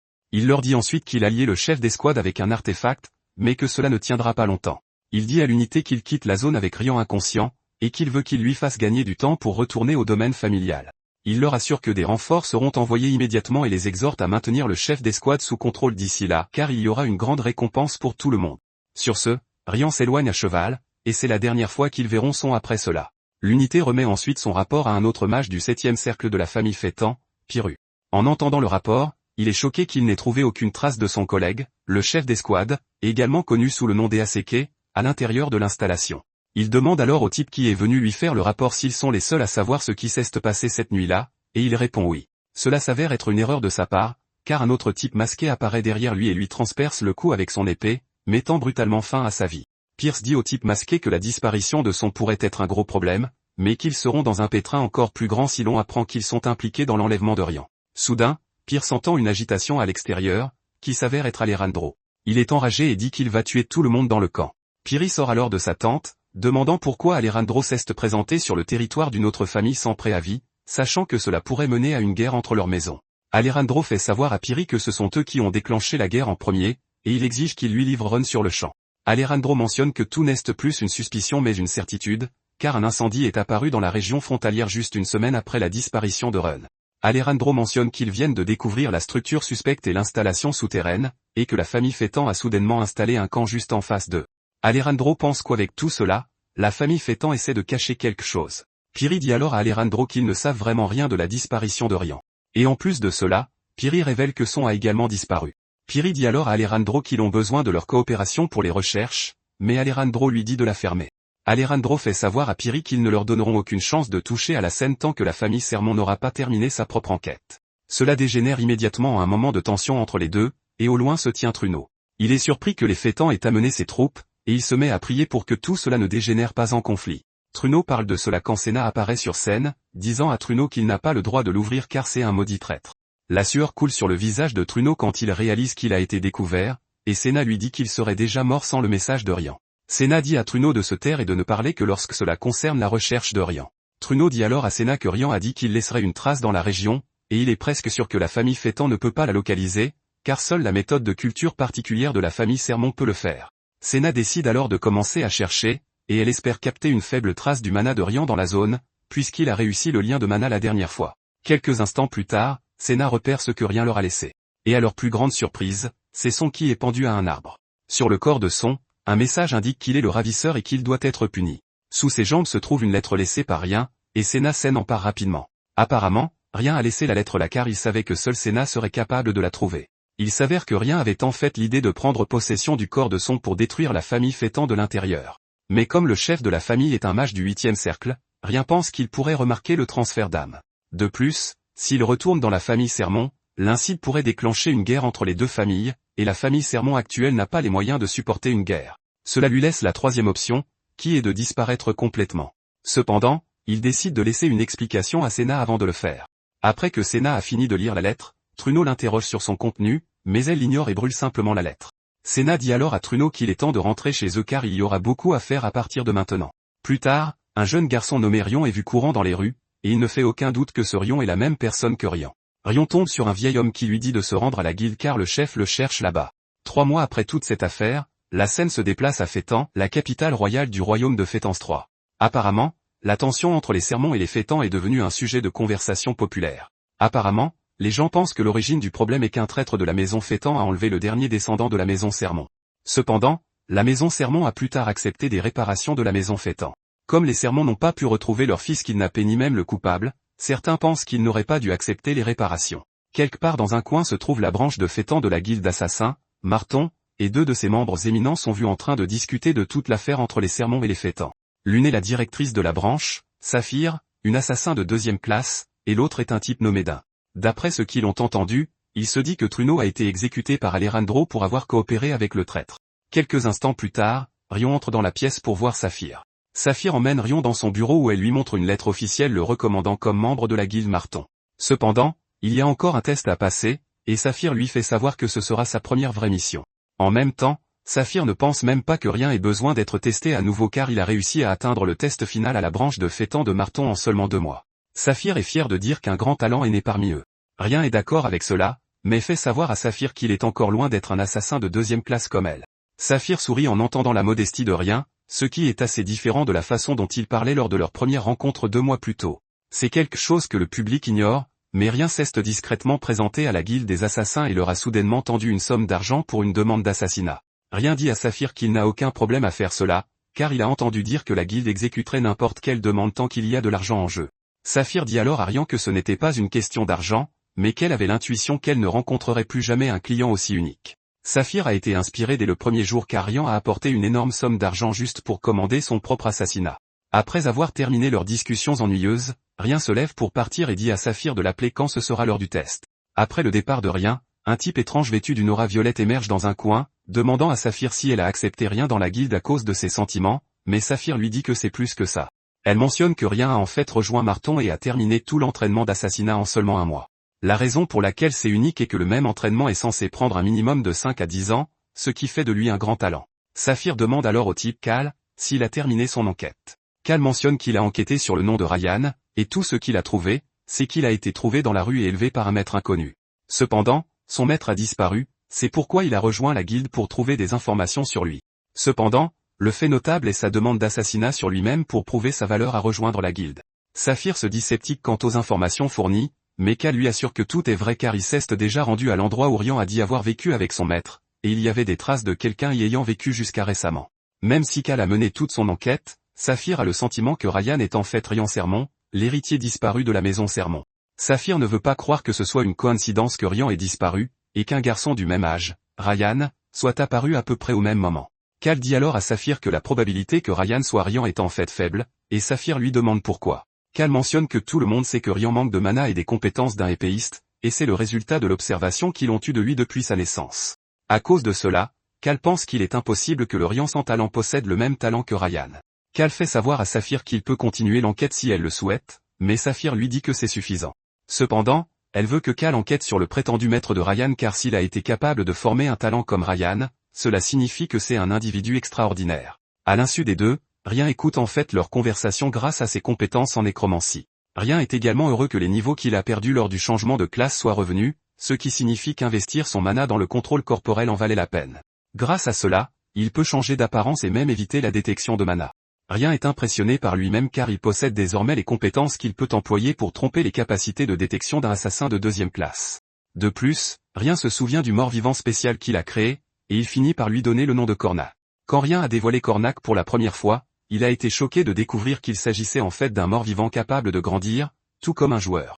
Comme il n'y avait pas de description, Rien avait jeté un œil au circuit de Cornac, ce qui a alors donné naissance à une quête appelée Vengeur. Rien a été choqué en voyant cela car il ne s'attendait pas à ce qu'une quête existe sur cette planète. De plus, toute la quête est cachée dans le circuit de Cornac. À ce moment-là, Ron voit Cornac comme un monstre dévoreur de mana et un fardeau avec lequel il doit partager ses points d'expérience, mais il était sûr qu'un jour viendrait où Cornac lui serait réellement utile. Plus tard, Din rencontre Ron sur le terrain d'essai, et il remarque qu'il est dans ses pensées. Il lui demande à quoi il pense, et rien ment en disant qu'il pense à devenir un membre officiel de la guilde et un jour le directeur de la branche de Marton. Din sourit en entendant cela, et il fait savoir à Rien qu'avec son rythme de croissance, il pourrait réellement y parvenir. Cependant, Rian affrontera 2 autres candidats, Pala et Lin, et un seul réussira le test. Din leur fait savoir que c'est le test final pour devenir un membre officiel de Marton et un assassin de 5e grade. Din informe le trio que celui qui assassinera la cible deviendra un membre officiel de la guilde, signalant le début d'une course. Avant de partir pour le test, Din suggère qu'il lui donne d'abord les informations sur la cible. Le stagiaire mentionne que le nom de la cible est Alec, et qu'il a 47 ans. Apparemment, c'est un marchand qui dirige une boutique assez correcte, et il est toujours escorté par 3 mercenaires. 2 des 3 sont de rang bronze, tandis que le dernier est un mage de rang argent. Il s'avère qu'une rumeur court selon laquelle Alec a récemment pris une jeune concubine à qui il rend visite dans sa chambre chaque nuit. Et il est important de noter que pendant qu'il est avec la concubine, les mercenaires ne s'approchent pas de lui. Din est impressionné par tout ce qu'il a entendu, car tout ce qu'il leur a dit était le nom du client, mais ils ont mené une enquête approfondie par eux-mêmes. Cependant, il leur fait savoir qu'il n'y a aucune garantie que Alec rendra visite à sa concubine cette nuit-là, ce qui est une bonne raison pour laquelle la guilde recueille bien ces informations. Comme Rian n'a pas partagé d'informations, Din lui demande s'il va partager les renseignements qu'il a recueillis, et Rian demande si c'est obligatoire. Ces réponses choquent les 2 autres, et Rian mentionne qu'ils ne peuvent pas tous devenir membres officiels de la guilde s'ils travaillent ensemble pour accomplir la mission, c'est pourquoi c'est un test qu'une seule personne peut réussir. Pour cette raison, Rian leur dit qu'il ne voit aucune raison de partager des informations. Pala et Lin critiquent immédiatement Rian, lui rappelant qu'ils sont des camarades. Cependant, Rian remue le couteau dans la plaie, leur disant qu'ils n'ont rien appris sur la camaraderie pendant l'entraînement. Din intervient alors en disant que Rian a raison, car c'est un test, et il est bon qu'il utilise leurs capacités individuelles. Din ajoute alors que le plus important est d'utiliser ce qu'ils ont appris à l'entraînement. Au fond de lui, Din est impressionné par le point de vue de Ryan, car rejeter ou utiliser les autres selon les besoins est la voie des assassins. Après leur avoir parlé, Din dit au trio d'aller de l'avant et d'essayer d'assassiner la cible. Il y a quelques mois, Din a été choqué quand Saphir lui a dit, à lui et à son unité, qu'on leur avait confié la tâche d'éliminer Ron en 3 jours. Apparemment, le bonus pour l'accomplissement de la mission est de 100 pièces d'or, mais l'échec signifie que Rion rejoindrait la branche de Fétan de Marton en tant que stagiaire de grade spécial. Dunari de ça, disant à Rion d'essayer ne serait-ce que 10 minutes. Cependant, 3 jours plus tard, Dune et ses hommes n'ont pas réussi à attraper Rion car ses pièges et ses ruses les ont rendus fous. À cause de cela, Saphir n'a eu d'autre choix que d'accepter Ron dans le programme d'entraînement. Il s'avère que Saphir a intentionnellement choisi la cible la plus difficile pour ce test afin de montrer aux apprentis que devenir un assassin de Marton n'est pas une tâche facile. Pendant ce temps, Paula a réussi à s'introduire dans les lieux après avoir désactivé la magie d'alarme. Mais à sa grande surprise, il y a plus de mercenaires dans la zone. Il se retrouve bientôt pour chasser tandis que Lin parvient à bien se cacher. Grâce à Paula qui a attiré le gros des mercenaires avec lui. Apparemment, chaque fois qu'une tentative de meurtre a eu lieu contre Alec, le seul endroit où il se réfugie est la chambre de sa femme principale. À l'intérieur de la pièce, on voit Alec et sa femme se disputer sur la raison pour laquelle des assassins sont à ses trousses. Alec réussit à convaincre sa femme qu'elle n'a rien à craindre car la pièce est sûre, et 2 de ses mercenaires les plus fiables sont dehors. Lin a réussi à atteindre la chambre de la femme, et elle se tient juste au-dessus des Alec et de sa femme pendant qu'ils se disputent. Comme il n'y a qu'environ 5 soldats ordinaires dans la zone, elle commence à se demander si un assaut frontal est la bonne solution. Soudain, elle entend la dispute s'intensifier. Et quand elle regarde à travers le petit trou dans le plafond, Lin voit la femme principale tenant un couteau, disant qu'elle a été assez patiente tout ce temps. Cependant, elle mentionne qu'elle en a marre de toutes ces conneries car il a pris de l'argent à sa propre famille pour financer le style de vie de sa concubine. Avant que Alec puisse réagir, sa femme lui enfonce le couteau dans le cou, laissant s'échapper une mare de sang. Étonnamment, elle se met à trembler après coup, se demandant ce qu'elle vient de faire. Les gardes à l'extérieur l'entendent pleurer et lui demandent ce qui ne va pas. D'un autre côté, Lin se demande si la mission est un succès ou un échec puisque la cible a été tuée par sa femme. En même temps, elle réalise que rien n'est pas apparu depuis le début. Plus tard, Lin retourne voir Dunn et mentionne que la mission est un échec car Alok a été tué par sa femme. Lin est choquée de voir que Rian est rentré avant elle, mais en même temps, elle commence à se demander si Rian les a même suivis jusqu'au manoir. Quelques instants plus tard, Paula est également revenue, mais non sans blessure. Paula mentionne qu'il n'a réussi à s'échapper que parce que les mercenaires ont commencé à se battre entre eux. Dunn dit alors au trio que le test est terminé, et pour leur information, ce n'est pas un échec car Ryun a accompli la mission. Paula et Lin sont choqués en entendant cela, car Alec a été tué par sa femme, ce qui signifie que la mission est un échec. D'un mentionne alors que tout ce qu'ils ont vu était l'œuvre de Ryun, car il a fait en sorte que la femme principale d'Alex s'occupe de lui elle-même. Paula et Lin entendent cela et sont totalement abasourdis. Comme ils sont tous confus, D'un dit à rien de leur expliquer la situation. Au fond d'elle, Lin ne pense pas que rien va répondre, car il répondrait probablement en demandant pourquoi il devrait leur dire. Étonnamment, rien leur fait savoir qu'il va tout révéler. Rien mentionne que toute la solution se trouvait entre Alec et sa femme. Paula est choquée d'entendre cela, et il demande à Rien s'il a obtenu des informations de la directrice de la branche, ce qui lui a permis de profiter de la situation familiale de la cible. Rien dit à Paula qu'il a appris l'existence de la cible de la même manière que lui et Lin. Ryan dit à Paula que ses informations sur Alok amenant une nouvelle maîtresse sont correctes et que les informations sur ses gardes le sont aussi. Cependant, il leur fait savoir qu'il avait déjà fini de creuser ces détails lui-même. Rien mentionne que pendant que les deux autres essayaient encore de trouver un moyen de tuer Alok, lui se contentait d'agir selon le plan qu'il avait déjà préparé. Cela choque les deux autres, et Paula défie Run, lui demandant comment il a pu finir d'enquêter sur Alec alors qu'il prétendait ne pas savoir qui était la cible. Run répond alors qu'il n'a pas seulement enquêté sur Alec. Il avoue qu'il a rassemblé des informations sur toutes les personnes de la ville ayant une mauvaise réputation qui pourraient devenir une cible d'assassinat. Il a même approché des marchands sensibles aux rumeurs pour tout collecter à l'avance. Rien révèle que terminer l'entraînement de 2 mois en seulement un mois lui a donné le temps de préparer des plans d'assassinat pour toutes les cibles imaginables. Rien révèle qu'il s'est assuré de pouvoir réagir immédiatement, quelle que soit la cible. Les deux autres réalisent alors que Ryan avait en gros étudié tout le livre à l'avance. Ryan mentionne qu'en recueillant des informations, il a pu trouver quelqu'un qui éprouvait un profond ressentiment envers Alec, et c'est sa femme, Kelly. Ryan a approché Kelly qui était déjà mentalement acculée à cause de tout ce que faisait son mari. Ryan lui a alors proposé une solution qui est d'engager la guilde des assassins. Au moment où Ryan a mentionné cela, même Dunn est resté bouche bée. Ryan révèle que Alec avait ignoré sa femme et continuait à ramener des maîtresses.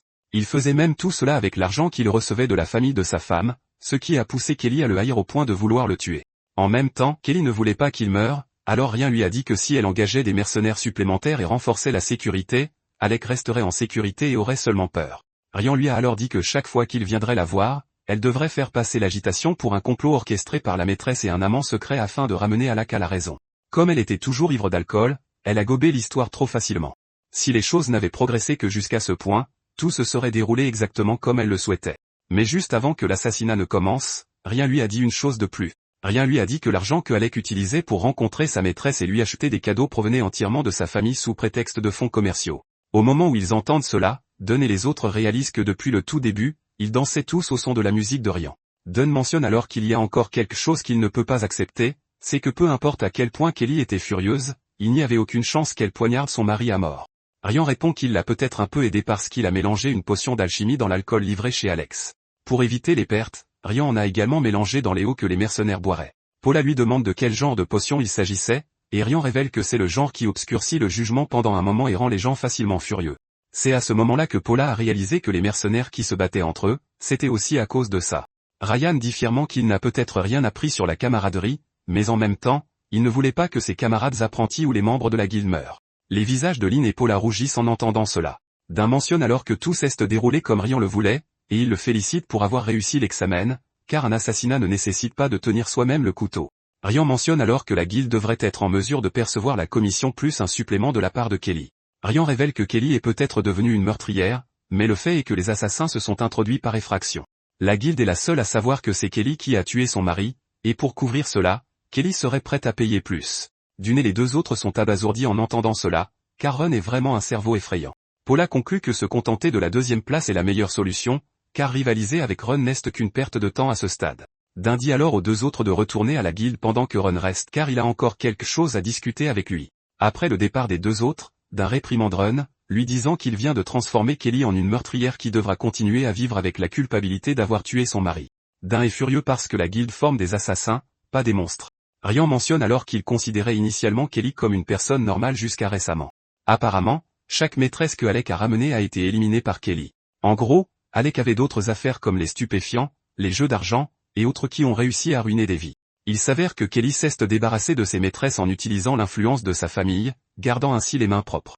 Même si Alec en avait marre d'elle, il continuait à ramener d'autres maîtresses, sachant très bien qu'elle allait être tuée. Ryan mentionne que la famille de Kelly a maquillé leur mort en disparition, donc les familles des victimes les cherchent encore. Ryan mentionne que c'est tout ce qu'il a découvert, et même si ce n'est qu'un examen, c'était quand même une mission d'assassinat. Ryan dit que, qu'elle veuille la mort de son mari ou non, la guilde ne recevrait le paiement intégral que si Alec mourait. Ryan dit avec assurance à Dain que ce n'est pas l'affaire d'un assassin de déterminer si la cible mérite la mort ou non. Ryan demande à Dain s'ils sont censés arrêter de tuer pour de l'argent et commencer à examiner les motifs à la place. Il révèle que Kelly n'a jamais dit qu'elle ne voulait pas tuer son mari elle-même, mais elle avait l'intention d'utiliser la mission d'assassinat, et la guilde l'a simplement accomplie pour elle. Ryan fait savoir à Dain qu'un assassin a été impliqué dans la mort des Alec, même si Kelly doit maintenant souffrir pour toujours en sachant qu'elle a porté le coup final. Dain demande alors à Ryan s'il est en train de dire que la conscience n'a pas sa place chez les assassins, et Ryan lui répond que s'il veut garder son humanité, il doit devenir plus fort. Ryan dit qu'il doit devenir assez fort pour changer le système à la racine. Avant de partir, Ryan dit à Dain qu'il ne pourra jamais chercher une conscience tant qu'il agira sous l'égide de la guilde des assassins. Peu de temps après, une cérémonie est organisée pour décerner à Ryan son titre de membre à part entière de Marton et d'assassin de 5e grade. Une fois la récompense remise, Ryan reçoit la notification que la quête est terminée et que son niveau a augmenté. De plus, il a également reçu une quête bonus, et Ryan esquisse un sourire.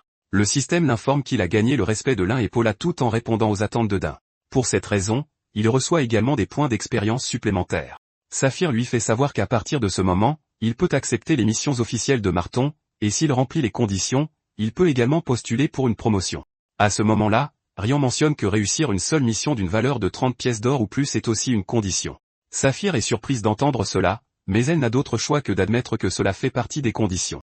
Ryan demande alors à Saphir combien ils ont touché pour la mission des Alec, choquant toutes les personnes présentes dans la pièce. Même Saphir est choquée, mais elle n'a d'autre choix que de répondre qu'il y a eu une avance de 10 pièces d'or, un paiement final de 10 pièces d'or, et la prime de dissimulation, qui est de 10 pièces d'or. À ce stade, tout le monde est déjà sur le qui-vive, attendant ce que Ryan va dire. Ryan dit alors que puisqu'il a apporté la requête, l'a terminée et a même reçu un paiement supplémentaire, il a rempli la première condition de promotion d'une seule requête valant plus de 30 pièces d'or. Saphir est sur le point de perdre la tête, mais Ryan ne s'arrête pas et lui annonce qu'il demande une promotion au rang de grand assassin de 4e grade. Saphir, en colère, demande à Ryan s'il n'est pas déjà trop arrogant. Saphir dit qu'elle reconnaît tous les exploits qu'il a montrés jusqu'à présent, mais elle pense qu'il les méprise déjà. Saphir mentionne que toutes les organisations ont leurs règles et leurs principes et elle fait savoir à Ryan que la guilde des assassins n'y fait pas exception. Elle mentionne que seuls les assassins de 4e grade et plus sont considérés comme véritablement légitimes. Elle fait savoir à Ryan que tout le monde développe ses compétences, et qu'ils sont généralement fiers lorsqu'ils atteignent enfin le rang de 4e grade ou de grand assassin. Après avoir dit tout cela, Saphir dit à Ryan qu'il a ignoré tout ce qu'elle vient de mentionner. Saphir admet que ses conditions de promotion ont peut-être été remplies, même si ce n'est pas parfait. Cependant, elle lui fait savoir que cela ne lui vaudra que le ressentiment de tout le monde. Saphir se retourne alors pour essayer de partir, disant qu'elle va simplement ignorer ce que Ryan a dit, mais Ryan la rappelle, affirmant qu'il n'a aucune intention de retirer sa demande de promotion. Saphir est sur le point de perdre son sang-froid quand Dain intervient, lui demandant s'il peut dire quelque chose puisqu'il est le superviseur de l'examen de Ryan. Saphir lui donne son accord, et il mentionne que Ryan est qualifié pour passer le test de promotion de 4e grade tel quel. Dain dit que ce n'est pas qu'il les méprise, mais plutôt parce qu'il a montré quelque chose de crucial pendant le test. Saphir exige de savoir la chose cruciale que Ryan leur a montrée, et Dain mentionne que Ryan a été capable de faire preuve d'une pure capacité physique. Dain dit que Ryan a pleinement utilisé les capacités d'un assassin. Lin et Paula sont perplexes en entendant cela car Ryan a essentiellement réussi l'assassinat principalement grâce à des tactiques astucieuses. Dain continue en rappelant à Saphir que l'examen de promotion de 4e grade est impossible à réussir sans capacité physique. Dain pense qu'ils ont eu l'occasion de jauger le niveau de compétence que Ryan possède. De plus, Dain pense que c'est une occasion pour eux de donner une leçon douloureuse à Ryan. Toutes les personnes présentes dans la pièce sont d'accord avec cela, car Ryan les a principalement semés pendant le jeu de poursuite en utilisant des pièges. Après avoir entendu tout ce que Dain a à dire, Saphir n'a d'autre choix que d'accorder le test de promotion. Elle mentionne que même les assassins les mieux préparés risquent généralement leur vie pour ce test, et elle demande à Ryan s'il est prêt. Sans hésitation, Ryan dit à la dame qu'il est à la hauteur de la tâche. Plus tard ce soir-là, Ryan a dîné avec Dain, Lin et Paula. Il lui demande s'il est prêt pour le test, et Dain mentionne que le test n'aura pas lieu avant au moins un mois ou deux, car ils doivent trouver une cible appropriée. Dain veut savoir si Ryan s'entraînera pendant cette période, mais Ryan les choque en révélant son intention de se reposer jusqu'au test. Ryan ajoute qu'il a l'intention de quitter le territoire, car il est maintenant un membre à part entière de la guilde, et il est autorisé à partir pour un certain temps. Dain le confirme, et Ryan révèle qu'il sera de retour avant le test. Comme rien ne le retient, Dain dit à Ryan de faire comme il lui plaît. Apparemment, après ce repos, il n'y aura plus beaucoup de temps libre, car à partir du 4e grade, on est obligé d'accepter constamment des requêtes. Peu de temps après, Ryan fait ses bagages et part. Il semble qu'il se dirige vers la zone sombre connue sous le nom de Atlante de la mort. Plus tard cette nuit-là, une escorte tombe sur Ryan, qui est agenouillé au milieu de la route. Le capitaine des gardes, un homme aux cheveux roux, Kenil, crie sur Ryan en lui demandant ce qu'il fait là. Les larmes aux yeux et un bandage autour de la cheville, Rian révèle qu'il cesse de fouler la cheville. Il demande au groupe s'ils peuvent l'emmener au village un peu plus loin, car il peut à peine marcher. Rian joue très bien son rôle, disant qu'il pourrait mourir si le soleil se levait alors qu'il est dans un si mauvais endroit, c'est pourquoi il s'est assis là où il espérait que quelqu'un passerait. Kenil dit alors à Rian qu'il aurait pu se faire tuer, car arrêter le carrosse d'un noble en mission officielle justifie une telle punition. Rian répond alors à Kenil qu'il ne semble pas être en mission officielle, car ils empruntent une route secrète au lieu du chemin principal. Rian versa des larmes en suppliant Kenil de sauver un pauvre jeune garçon comme lui. À ce moment-là, la noble à l'intérieur du carrosse dit à Kenil de laisser Rian monter, mais Kenil refuse. La noble suggère alors que Kenil mette Rian sur un des chevaux, et bien qu'il soit contre l'idée, Kenil n'a d'autre choix que de mettre Rian sur son cheval. Alors qu'ils poursuivent leur voyage, les autres soldats ne manquent pas l'occasion de se moquer de Kenil, lui disant que le gamin lui va plutôt bien. Les soldats demandent alors son nom à Rian, et il se présente comme Rayon de Fintin. Kenil fait savoir à Rian qu'il a de la chance d'avoir rencontré la gentille dame noble qui l'escorte. À leur insu, ce n'est pas de la chance, mais une planification minutieuse de la part de Rian. La dame qui l'escorte est Saintin Rose de la Maison Rose qui utilise l'emblème de la rose. Alors que Rian étudiait l'itinéraire de son voyage, il a réalisé que Rose et son escorte prendraient le même chemin que lui. Apparemment, il vivait tranquillement dans une région reculée de Finstroi, mais soudain, le chef de la famille est mort, et Rose est partie chercher l'asile. Parce qu'ils sont une petite maison noble frontalière, les soldats qui l'escortent ne sont même pas de vrais chevaliers. Ils étaient essentiellement des soldats privés de la Maison Rose, et lorsqu'ils ont entrepris le voyage pour l'asile, ils ont été nommés chevaliers. Quelques instants plus tard, Rian entend les soldats parler de la chute de la Maison Rose, et il croit que cela a été causé par la Maison Sermon. Rian est surpris car, malgré toutes ses recherches, rien n'indique que la Maison Sermon était impliquée. À ce moment, Kenil demande aux soldats pourquoi ils pensent que la Maison Sermon est en faute, et l'un des soldats révèle qu'il a entendu quelque chose. Il mentionne que la Maison Sermon a assassiné le chef de la famille pour cacher des preuves de leur collusion, et entendre cela choque Rian jusqu'à la moelle. Plus tard, ils installent un camp pour se reposer, et Rian s'assoit à l'écart des soldats. Il se rend compte que les soldats pensent que la chute de la Maison Rose est entièrement due au récent conflit entre la Maison Sermon et la Maison Fétan. En gros, la Maison Sermon appartient au royaume de Darin, et la Maison Fétan appartient au royaume de Finstroi. Tout a commencé lorsque le fils aîné de la Maison Rose, qui vient pratiquement d'une nation ennemie, est devenu un chevalier de la Maison Sermon. Cependant, alors qu'il effectuait des missions à la frontière, il est mort aux mains de monstres, et la Maison Sermon a fourni une aide massive à la Maison Rose en son honneur. Il y avait une autre maison qui était en compétition avec eux, et c'est la Maison Annie. Ils étaient complètement mécontents de l'ascension rapide de la Maison Rose, qui était soutenue par la Maison Sermon. Ils ont commencé à communiquer avec la Maison Fétan qui s'opposait à la Maison Sermon, et ont commencé à manœuvrer pour tirer profit du conflit entre les deux maisons. Cela a mené à l'assassinat du chef de la maison, et la rumeur derrière ce conflit était que la Maison Rose travaillait secrètement pour la Maison Sermon, qui aurait assassiné le chef de la Maison Rose pour cacher les preuves. Cependant, la Maison Rose a protesté, affirmant que la mort du membre de leur famille était en réalité un assassinat commandité par la Maison Annie. Mais c'était inutile, car la Maison Fétan avait déjà consolidé le fait que Sermon avait commis ce crime. Réalisant qu'ils n'ont aucune chance depuis la mort du chef de la la Maison Rose n'a d'autre choix que de prendre le chemin de l'asile vers le Grand-Duché. En gros, ceux qui connaissent ces faits sont Kenil, qui venait d'être nommé chevalier et est resté à ses côtés, et quelques proches associés de la Maison Rose qui ont abandonné Saintin Rose et son parti. Parce que les chevaliers ne sont pas de vrais chevaliers, Rian pense que le voyage pour l'asile sera difficile. Au même moment, Kenil raconte aux soldats la véritable histoire, révélant que la personne qui poursuit Rose est le deuxième fils de la famille Annie et non la Maison Sermon. Il ajoute que la demande d'asile a même été rendue possible grâce à la Maison Sermon, qui les a aidés à obtenir l'approbation du royaume de Darin. Kenil mentionne que les Sermons ont rassemblé tout ce qui leur restait juste pour s'assurer de soutenir la Maison Rose. Quand les soldats entendent enfin cela, ils lèvent un toast à la Maison Sermon pour sa bonté. L'un des soldats offre alors un bol de soupe à Rian, et Rian accepte la soupe. Il pense que Rian est déjà fatigué de l'histoire, mais ils sont loin de se douter qu'il est profondément lié à la Maison Sermon. Rian demande alors aux soldats si cela ne les dérange pas qu'il écoute leurs histoires, et ils lui font savoir qu'il n'y a aucun problème. Cependant, il pense que celle qui souffre le plus est Saintin Rose. Au fond de lui, Rian est d'accord avec cela, car les soldats n'ont même pas compris à quel point la situation est terrible, et ils pensent que c'est dû à leur manque d'expérience. Rian sait que la famille Annie ne se contentera certainement pas de tuer le chef de la famille. Il s'avère que la pire personne de la famille Annie est le deuxième fils qui n'a même pas encore 20 ans, mais qui a vu 3 de ses demandes d'assassinat rejetées par la guilde pour être trop compliquées. Le type est en gros un sale gamin vicieux qui aime s'en prendre aux faibles et aux pauvres. Rian a aussi entendu dire que le type ne plaisante pas avec sa propre sécurité, ce qui le rend presque impossible à assassiner. Puisque c'est le genre de personne qui en a après Saintin Rose, Rian ne pense pas qu'il ait le temps de s'asseoir tranquillement et de camper en paix. À ce moment-là, Rian remarque qu'ils sont observés, et il commence à penser à les tuer. Cependant, il abandonne cette idée, car l'ennemi aurait déjà signalé l'itinéraire qu'il emprunte. Il se dit qu'il va juste creuser des pièges pour ralentir leur poursuite. Plus tard, Rian réapparaît, tout sale. Et quand les soldats lui demandent où il était, il mentionne qu'il a glissé en se soulageant. À leur insu, Rian était dehors en train de creuser des pièges pour l'ennemi. Rian pense qu'il a déjà posé assez de pièges pour l'ennemi. Et comme il a recueilli les informations qu'il voulait, il pourra reprendre sa route librement une fois qu'ils arriveront au prochain village. Le lendemain matin, ils arrivent à l'endroit où Rian doit prendre son propre chemin, et il les remercie de l'avoir transporté. Kenny lui demande alors pourquoi il se rend dans un village proche de la zone sombre. Rian mentionne qu'il travaille comme colporteur et qu'il prévoit d'acheter des matériaux de monstres au village pour les vendre à fin temps. À ce moment, Kenny lui donne une potion de guérison, lui disant qu'elle vient de Saintin. Kenny dit que Saintin pense que ses blessures ne sont pas encore guéries et qu'il aura besoin de la potion. De plus, Saintin a dit qu'ils ont pu trouver un moment de paix grâce à Rian. Rian apprécie le geste et les en remercie. Alors qu'il se tourne pour partir, les soldats en profitent pour taquiner à nouveau Kenny, disant que c'est un homme bon car il aurait aidé Rian même si Saintin ne le lui avait pas demandé. Kenny est obligé de crier sur les soldats pour qu'ils se dépêchent avant qu'ils ne révèlent tous ses secrets à Rian. Après leur départ, Rian avale la potion de récupération, et il n'a même pas fini que 6 types à cheval apparaissent sur les lieux. Sans l'ombre d'un doute, il comprend qu'ils en ont après Saintin.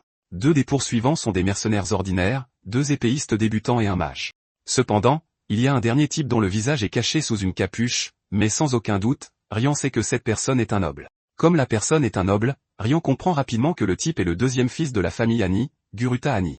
Alors qu'il passe devant lui à cheval, Rian réalise que les poursuivants sont plus forts que prévu, et il semble aussi que ses pièges n'ont pas pu les retenir.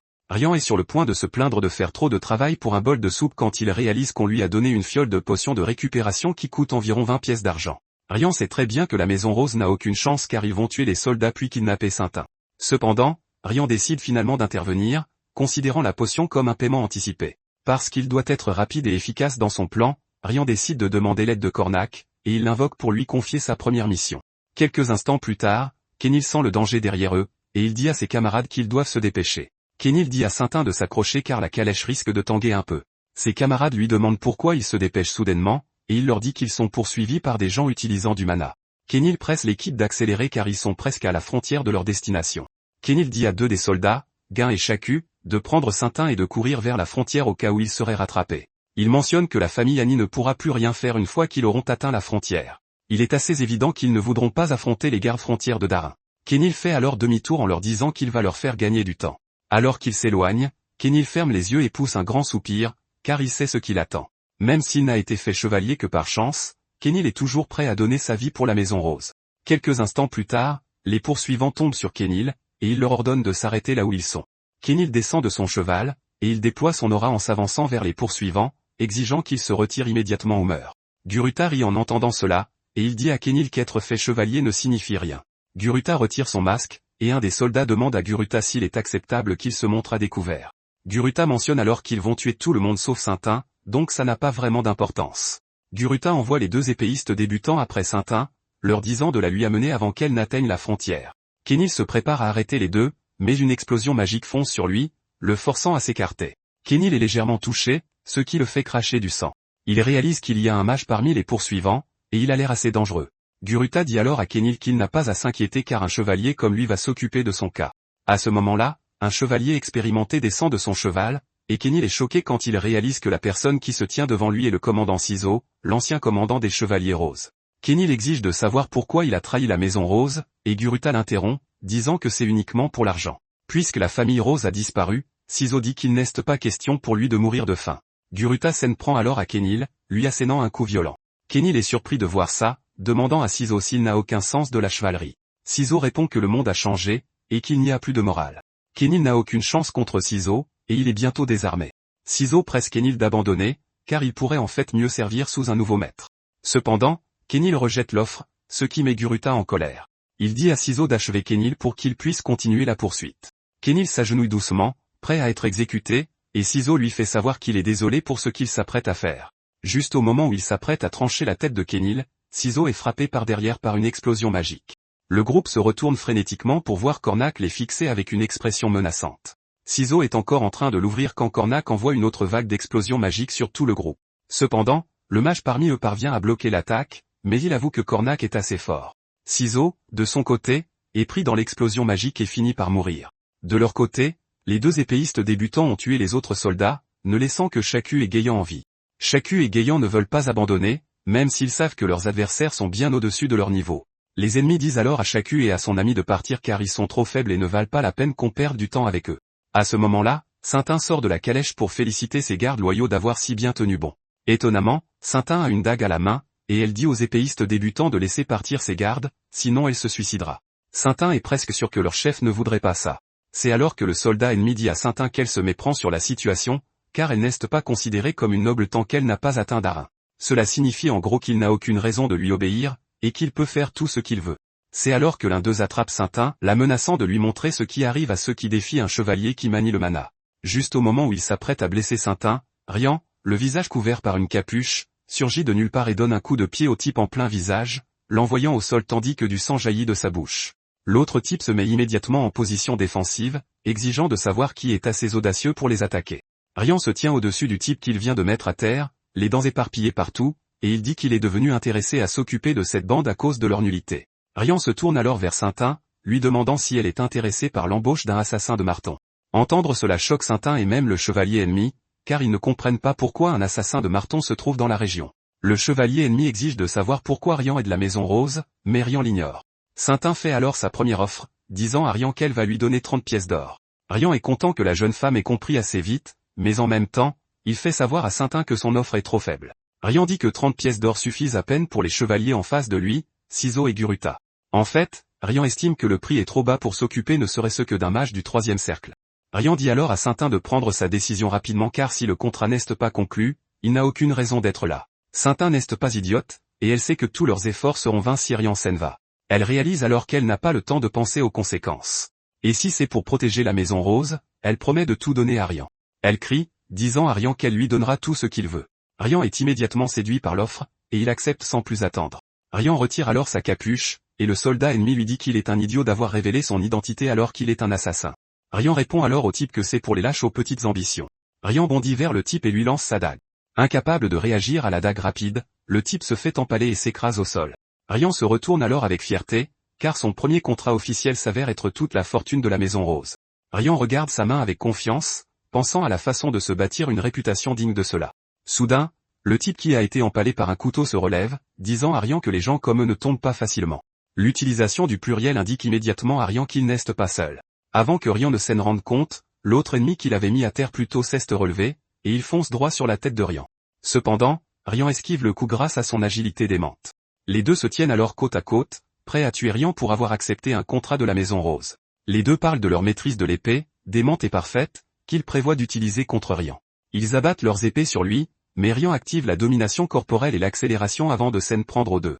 Leur première attaque le manque, ne laissant qu'une présence illusoire. Réalisant qu'il frappe dans le vide, l'un d'eux suggère de prendre du recul et de frapper Rian avec une contre-attaque.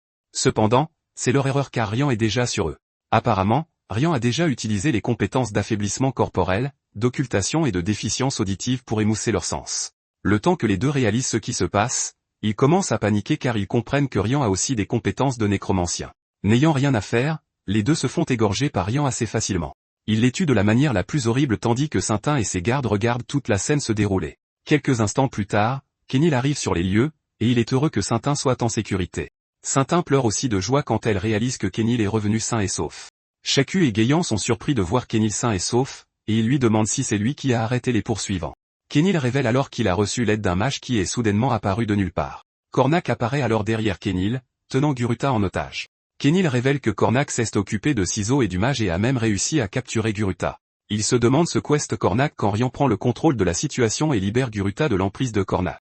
Kenil réalise enfin que le gamin qui se tient à côté d'eux est Rian, et Saintin révèle qu'il est un assassin de marton.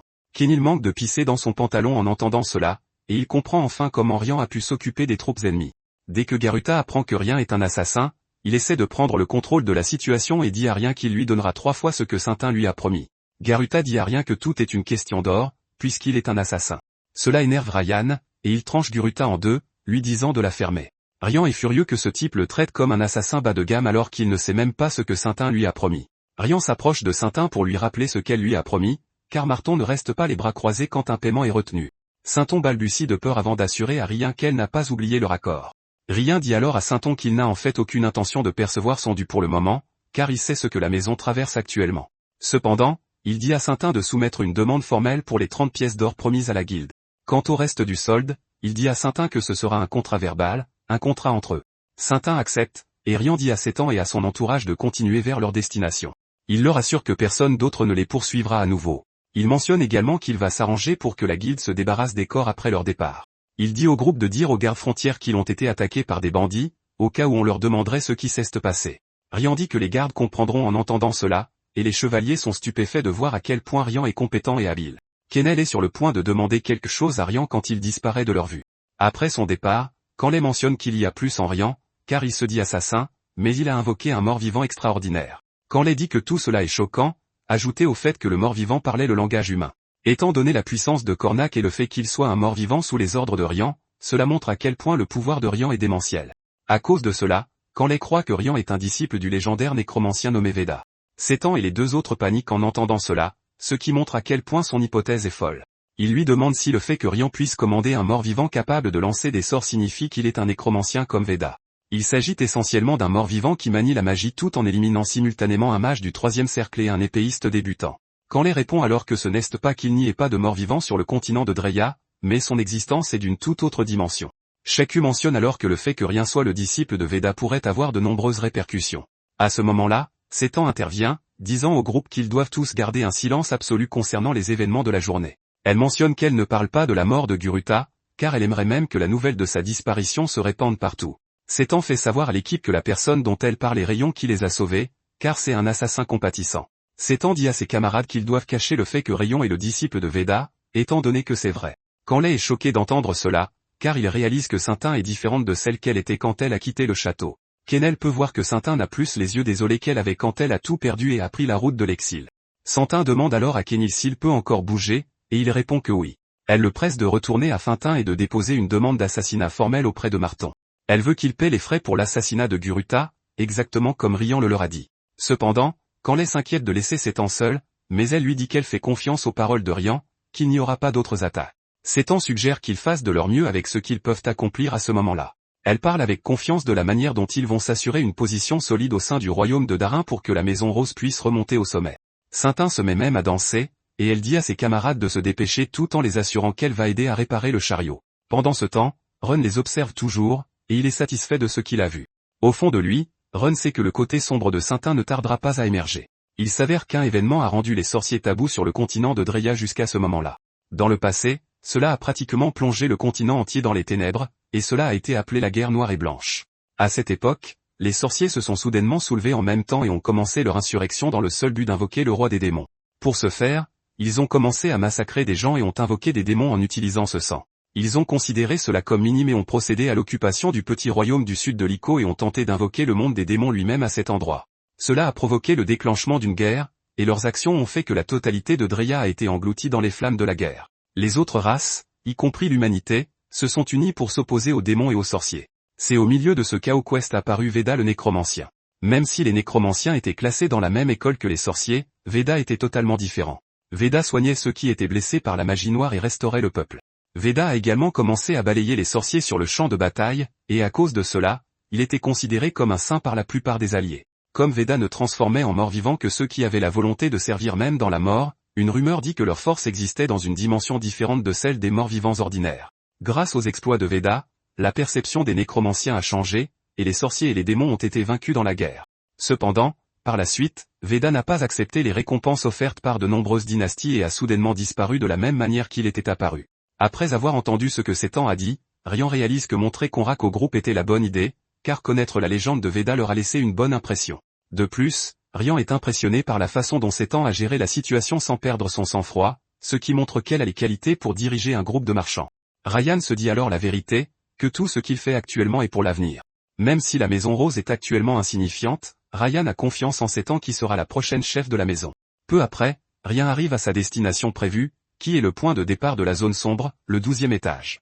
Ryan plonge alors dans l'entrée du donjon, et après un moment, il se rend compte qu'il est allé si profond que même le soleil ne peut pas l'atteindre.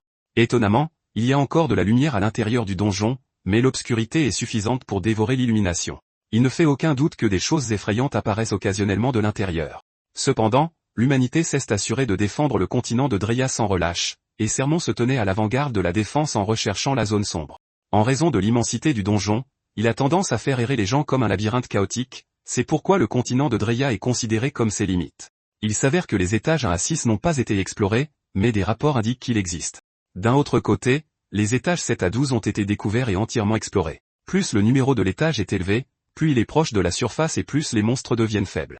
Par exemple, le 12e étage où il se trouve actuellement abrite des monstres comme des gobelins, des bêtes mutantes, et même des ors. Rion est content d'avoir enquêté sur la zone quand il était encore avec la famille Sermon. Rion a découvert que c'était l'endroit parfait pour monter de niveau plutôt que de chasser des monstres dispersés sur le continent de Dreya. C'est un endroit où les monstres sont densément regroupés, et Rion pense que c'est plus adapté pour un joueur. Apparemment, les cartes et les boussoles sont inutiles dans la zone sombre car elles ne fonctionnent pas, ce qui signifie que la seule façon de s'orienter est le mana. Fondamentalement, la difficulté du 12e étage est à peu près équivalente à une zone de chasse pour débutants. Les visiteurs se montrent rarement grâce à la structure labyrinthique, ce qui signifie qu'il est peu probable de rencontrer d'autres personnes. Grâce à cela, Rion est confiant de pouvoir expérimenter librement et déchaîner le pouvoir qu'il n'a pas pu utiliser jusqu'à ce moment, sans aucune retenue. Rion est particulièrement intéressé par l'utilisation du pouvoir de nécromancien qu'il a caché au monde. Sans perdre de temps, il active le pouvoir de relever les gobelins qu'il vient de vaincre. Comme les gobelins sont assez faibles, Rion prévoit de les utiliser comme boucliers de chair. Utilisant les compétences de la main de la mort, Rion renforce les gobelins morts vivants et les déchaîne sur la zone. Rion s'assoit et regarde ces gobelins déchiqueter les autres monstres, car il sait que rien ne représente vraiment une menace pour lui au 12e étage. Une fois que l'armée de morts vivants atteint 30, il s'effondre et Rion comprend que sa limite actuelle est de 30. Il est déçu car à son apogée, il était capable de commander des milliers de morts vivants. Il pense que les morts vivants sont comme des marionnettes sur des fils, et il doit les contrôler individuellement alors qu'il draine constamment son mana. Cependant, grâce à son expérience, sa force mentale est suffisante, mais son manque de mana lui pose un gros problème. Même s'il est dans la zone sombre pour gagner de l'expérience, il sait qu'il doit remédier à sa carence en mana. Pour ce faire, Rion comprend qu'il doit abattre le boss de l'étage. Après un moment, Rion se rend compte qu'il a abattu environ centaures et gobelins, ce qui l'amène à admettre que la densité de monstres dans le donjon est assez élevée. Il compare cela à des dizaines de donjons qui se combineraient et vomiraient des monstres sans fin. De plus, les monstres de la zone sombre ne disparaissent pas à leur mort, mais ils ressuscitent après une période déterminée. Parmi les monstres du continent de Dreya, certains ont formé des colonies ou interagissent avec les humains, les classant comme d'autres races, mais les créatures des ténèbres sont de purs monstres qui ne pensent qu'au massacre. Rion décide alors d'ignorer les autres distractions et de se concentrer uniquement sur l'amélioration de sa magie. Il prévoit d'améliorer ses compétences et celles de Cornac également. Rion s'assoit en position de méditation et commence à monter de niveau. Peu après, il se rend compte qu'il a fait tout ce qu'il pouvait en montant de niveau, ce qui signifie qu'il doit maintenant progresser par des méthodes qui sont en dehors du système. Soudain, il reçoit la notification que Cornac vient de trouver un os qui lui plaît. Il s'avère que c'est un os de doigt de chaman gobelin, et grâce à cela, sa magie a augmenté de 1. Rion est choqué en voyant cela car Cornac est fondamentalement un mort-vivant en croissance. Il réalise alors qu'il serait plus rentable pour lui d'élever un seul mort-vivant plutôt que de maintenir des dizaines de morts-vivants faibles. Cependant, il n'est pas sûr de pouvoir vraiment travailler sur Cornac, car c'est un nouveau type de mort-vivant qu'il n'a jamais vu auparavant. Rion ouvre alors son espace de stockage pour sortir les cadavres des chevaliers de Garuta qu'il y avait entreposés. Rion est content de les avoir apportés car il peut utiliser leurs âmes comme expérience. Rion commence le processus d'extraction d'âmes et sait que s'il réussit, cela lui fournira la puissance nécessaire pour affronter le redoutable gardien d'étage. Apparemment, le gardien du 12e étage est une entité bien connue, car les histoires à son sujet se sont répandues parmi ceux qui ont visité l'étage. Il s'avère que le boss de l'étage est un ORC spécial, et la famille Sermon l'appelle le tueur des humains. Rion a toujours pensé que c'était une exagération, mais se tenir en personne devant la bête a changé sa perspective. À ce moment-là, l'orque souffle sur lui, et le système l'informe qu'il a été exposé à la peur des ors, entraînant une perte temporaire de statistiques. Cependant, Rion y a résisté avec la technique de respiration de la terre bleue, et il fait savoir au monstre boss qu'il a déjà préparé tout le nécessaire pour l'affronter. Comme l'étage est conçu comme un labyrinthe, Rion comprend que ce qui est le plus nécessaire, c'est la mobilité. À ce moment-là, Rion monte un loup zombie, qu'il a ressuscité en tuant la monture du chef ORC. Même si le loup zombie disparaîtra une fois l'infusion de magie terminée, Rion pense que cela lui laissera assez de temps pour s'occuper du tueur des humains. Grâce au loup zombie, Rion parvient à contourner le tueur des humains, et après avoir évalué la situation, Rion réalise que le monstre est vraiment digne de son nom. Le tueur des humains est si dangereux que même la famille Sermon le chasse en formant des escouades entières de chevaliers et de mages. Rion remarque que la bête est encore plus excitée grâce à la présence qu'il a répandue autour. Cependant, Rion pense que cela ne fait que lui créer une ouverture. Soudain, Rion apparaît derrière la bête et déchaîne une attaque sur le monstre. Bien que Rion y ait mis beaucoup d'efforts, il n'a pas pu porter un coup fatal, et il pense que c'est parce que son statut d'assassin est trop bas. Cependant, Rion n'est pas prêt à abandonner et il aggrave la situation en utilisant la compétence d'aggravation des blessures. Cela fait hurler de douleur l'orque alors que son dos se fissure dans l'agonie. Rian s'attend à ce que la bête abandonne et meure, car la compétence qu'il a utilisée sur elle est une compétence de type malédiction. Étonnamment, l'orque se tourne vers la compétence de berserker pour bloquer sa douleur et libérer plus de puissance. Rian réalise alors que vaincre l'orque physiquement ne fonctionnera certainement pas. Rian ne perd pas de temps et ressuscite les morts vivants sous son commandement. Rian sort également les camarades morts de Garuta. Même s'il a échoué dans sa dernière expérience, il pense avoir trouvé un autre moyen de progresser, qui est l'enchantement de morts vivants. Rian consomme alors les âmes des chevaliers morts pour renforcer son armée de morts vivants. Étonnamment, cela fonctionne, et le système l'informe qu'il peut temporairement utiliser les capacités des chevaliers. Cornac est également capable de consommer l'âme d'un mage, et Rian est informé que la capacité de Cornac a été complètement améliorée par le sacrifice d'âme. De plus, Cornac a pu obtenir une partie des connaissances de sa vie passée. Avec cela, Rian dit à Cornac de prendre le commandement de l'armée. L'armée de morts vivants se dirige immédiatement vers le tueur des humains, infligeant plusieurs dégâts à son corps. Cependant, après un certain temps, le tueur des humains est toujours debout, même s'il a utilisé la compétence où les morts vivants émettent un poison mortel en mourant. Rian active alors la compétence œil du commandant pour voir combien de dégâts les morts vivants ont infligé au tueur des humains. Même s'ils ont réussi à infliger une tonne de dégâts, les gobelins morts vivants ont été anéantis, mais Rian n'est pas déçu car il sait déjà qu'ils sont sacrifiables. Cependant, le poison parvient à affaiblir l'état de berserker de l'orque, et Rian crie à Cornac de finir le travail. Cornac saute alors dans les airs pour libérer un puissant cercle magique et déchaîner une attaque de feu dévastatrice, assez grande pour consumer le tueur des humains. Alors que l'éclair de feu est sur le point de frapper, le tueur des humains hurle de peur car il sait ce qui l'attend. L'éclair de feu atterrit enfin et détruit chaque cellule du corps de l'orque, le mettant finalement à genoux. Alors qu'il rend son dernier souffle, Rian félicite l'orque car il a vraiment été à la hauteur de son titre de tueur des humains. Rian renvoie alors le reste de son armée de morts vivants, les retournant à l'espace de stockage. Rian remarque que l'orque fait de son mieux pour rester en vie, mais Rian ne va pas le permettre, et il active la compétence main de la mort qu'il a améliorée ces derniers jours. Il s'avère qu'il existe une sous-compétence liée à la main de la mort, et elle s'appelle drainage de vie. Rian utilise le drainage de vie sur l'orque, et il commence à gagner des augmentations de statistiques jusqu'à ce qu'il atteigne sa limite et ne puisse plus prendre de points. Le système l'informe qu'il reçoit des points d'expérience spéciaux pour être le premier à avoir vaincu le tueur des humains. Grâce à cela, son niveau a augmenté, et il est informé que les traits du fantôme permettent l'utilisation de l'extraction d'âme sur le tueur des humains, mais les chances de succès sont de 57%. Rian est choqué de voir cela car il ne savait pas qu'il pouvait réellement récolter l'âme d'un monstre boss nommé, et ce, parce qu'il supposait que les monstres à l'intérieur des zones sombres n'avaient pas d'âme. Cependant, cela lui indique que les gardiens d'étage pourraient être une exception. Même si les chances de réussite sont de 57%, Rian n'est pas prêt à laisser passer cette occasion. Rian active alors l'extraction d'âme, libérant une aura sombre qui s'infiltre dans le corps de l'orque. Étonnamment, l'extraction est un succès, mais Rian rencontre un problème inattendu. Au lieu que le corps de l'orque ne disparaisse, il reste intact bien que Rian ait déjà extrait l'âme. C'est un problème car il est censé disparaître puis réapparaître plus tard en préparation pour le prochain challenger de l'étage. Il sait pertinemment que les chevaliers de la famille Sermon découvriront l'orque tel quel lorsqu'ils viendront en patrouille. Plus tard, des chevaliers de la famille entrent dans l'étage, et à leur grande surprise, ils trouvent les restes d'une bataille terrifiante. Cela leur indique immédiatement que le rapport sur la chasse du tueur des humains était en fait vrai. Ils supposent que ceux qui ont combattu le tueur des humains sont des combattants expérimentés accompagnés de mages d'élite. En même temps, les chevaliers trouvent cela étrange car ils n'ont pas reçu de rapport sur un grand groupe entrant dans la zone sombre. Ils sont également stupéfaits par les marques laissées sur le sol, car elles montrent des signes de personnes expérimentées dans le combat de monstres. Ils réalisent bientôt que le tueur des humains a été abattu, mais ils ont peur que sans le gardien d'étage, les monstres du 12e étage deviennent agités et tentent de franchir leur zone. Le chef d'équipe dit alors à ses camarades qu'ils doivent arrêter les monstres à tout prix. L'un des chevaliers remarque alors que son camarade manchot, Zane, est perdu dans ses pensées. Il lui demande ce qui ne va pas, mais le type répond qu'il va bien. Il suggère qu'ils terminent leur travail afin de pouvoir rentrer rapidement. Au fond de lui, Zane est excité par ce qu'il voit car il comprend que c'est un message de Rian, et que le moment d'accomplir sa tâche est arrivé. D'un autre côté, Rian atteint le 11e étage, qui est fait de lacs et de marécages, totalement différent de l'étage qu'il vient de quitter. Quelques instants plus tard, il ouvre son espace de stockage et invoque le tueur des humains. Même si le cadavre de l'orque aurait dû disparaître, il est resté en possession de Rian pour une raison étrange.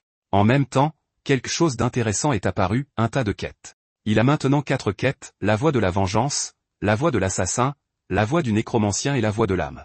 Les 2 premières quêtes sont apparues après qu'il a vaincu Hake et est arrivé à Marton. Cependant, la voie du nécromancien et la voie de l'âme sont apparues récemment après qu'il a abattu le tueur des humains. Alors qu'il s'apprête à vérifier les détails, les 2 quêtes fusionnent soudainement en une seule, se transformant en une quête principale, est l'héritage de Beta. Rian est choqué de voir que la voie de l'assassin a été convertie en quête de classe, et que les sous-quêtes de la voie de la vengeance sont ouvertes. Pour la voie de la vengeance, il est censé reconstruire la famille Sermon. Et pour la voie de l'assassin, il doit obtenir une qualification d'assassin de classe 4 de Marton. Rien est choqué de voir que le système a évolué, car il était pratiquement inutile à Drea, contrairement à Athéon. Rien commence à se demander pourquoi le système a dû évoluer à ce moment-là. Pour la quête de l'héritage de Veda, on lui dit de ressusciter le tueur des humains en tant que mort-vivant. Il se demande si c'est une coïncidence ou s'il y a une sorte de lien entre le tueur des humains et Veda. Comme il est confus par tout ce qui se passe, il comprend que terminer la quête est le seul moyen de vraiment comprendre ce qui se passe. Rien lance alors sa mission et tente de ressusciter le tueur des humains. Une aura violette foncée recouvre toute la pièce alors que Rien déploie plus de puissance, essayant de tirer le tueur des humains hors de l'abîme. Avant qu'il ne s'en rende compte, il réalise que son mana est drainé à un rythme agressif. Au moment où il perd pied, le tueur des humains émerge, mais il semble qu'il lui manque certaines parties du corps. Le tueur des humains s'approche de Rien et s'incline devant lui, et Rien est informé qu'il a réussi à terminer l'héritage de Veda en ressuscitant le tueur des humains. Cependant, une nouvelle quête apparaît, et celle-ci lui demande de compléter le tueur des humains. Il est informé que pour compléter le tueur des humains, il aura besoin de l'âme d'un héros. Rien est déçu que même après avoir utilisé tout son mana, le tueur des humains soit sorti incomplet. Quelques instants plus tard, Rien engage le combat avec le tueur des humains, et même s'il n'est pas encore complet, c'est une véritable menace qui déchiquette les monstres. Cependant, il y a un inconvénient à cela.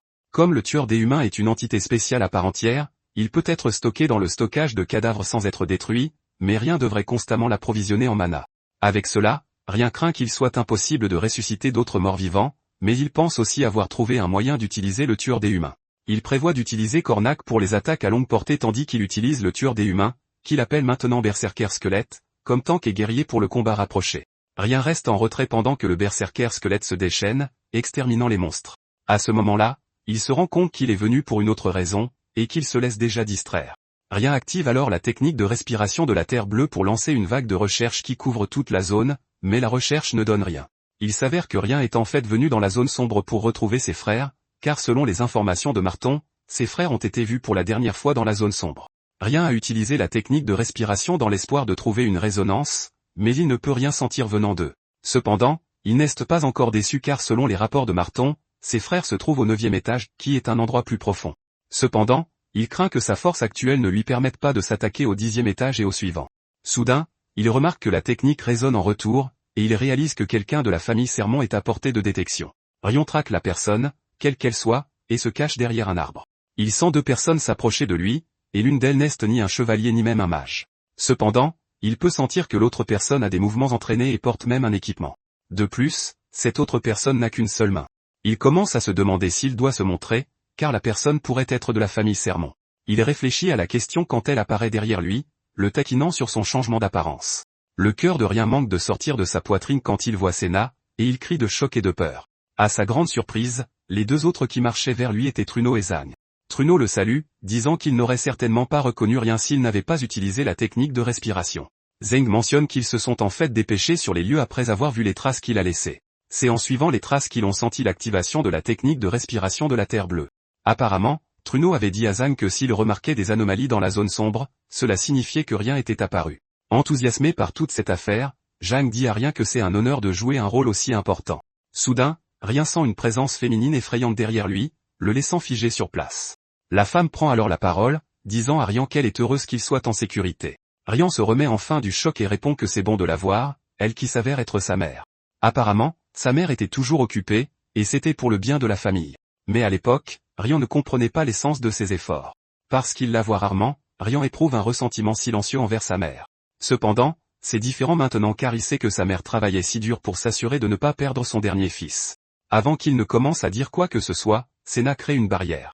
Rion est surpris de voir que Zan est devenu manchot, et Zan prend ça à la légère, disant que c'était le résultat de sa propre incompétence lorsque la famille Féton a tendu une embuscade à son carrosse. Il mentionne ensuite qu'il est reconnaissant pour cette blessure, car c'est pour cela qu'on lui a confié la tâche vitale de protéger Truno, qui se cache actuellement dans la zone sombre. Truno révèle alors qu'il vit et se cache dans la zone sombre depuis que le monde le croit mort. C'est Senna qui l'a aidé à s'installer, et elle mentionne que c'est l'endroit idéal pour planifier leur prochain coup tout en évitant les regards de la famille Fétan. Alors que Zan est tout excité d'avoir perdu un bras à cause de son incompétence, Rien prend tout le blâme car il sait que tout est arrivé à cause de lui. La mère de Rien le félicite alors, lui disant qu'il a réussi à conquérir le cœur de ses loyaux subordonnés, ce qui n'est pas une mince affaire. La mère de Rion, Céline, prend alors une expression sérieuse avant de demander à Rion s'il est vrai qu'il a vaincu le doigt de Phaéton et même livré le fils Phaéton à Senna. Rien répond que tout est vrai, car tout se déroule selon son plan. Apparemment, En utilisant le fils Phaéton comme preuve, la famille Sermon a pu obtenir un dédommagement massif de la famille Phaéton. Céline est finalement stupéfaite par cela, ce qui la pousse à demander si Rien est vraiment son fils. Rien répond qu'il est le même Rien, mais au fond de lui, il sait qu'il n'est pas le même Rien qu'elle a connu autrefois. Cependant, il reste le fils né de sa chair. Céline est heureuse d'entendre cela, et elle dit à Rien qu'elle a encore une chose à lui demander. Céline demande alors à Rien pourquoi elle sent une aura de mort autour de lui. Il comprend immédiatement que sa mère a senti l'énergie de nécromancien en lui. Comme sa mère est un maître d'épée et un paladin, il se rend compte qu'il ne peut pas se contenter de donner des excuses stupides. De plus, toutes les personnes impliquées dans son plan sont indispensables, c'est pourquoi il doit leur faire comprendre le changement en lui, car c'est la seule façon pour eux d'agir selon son plan sans hésitation.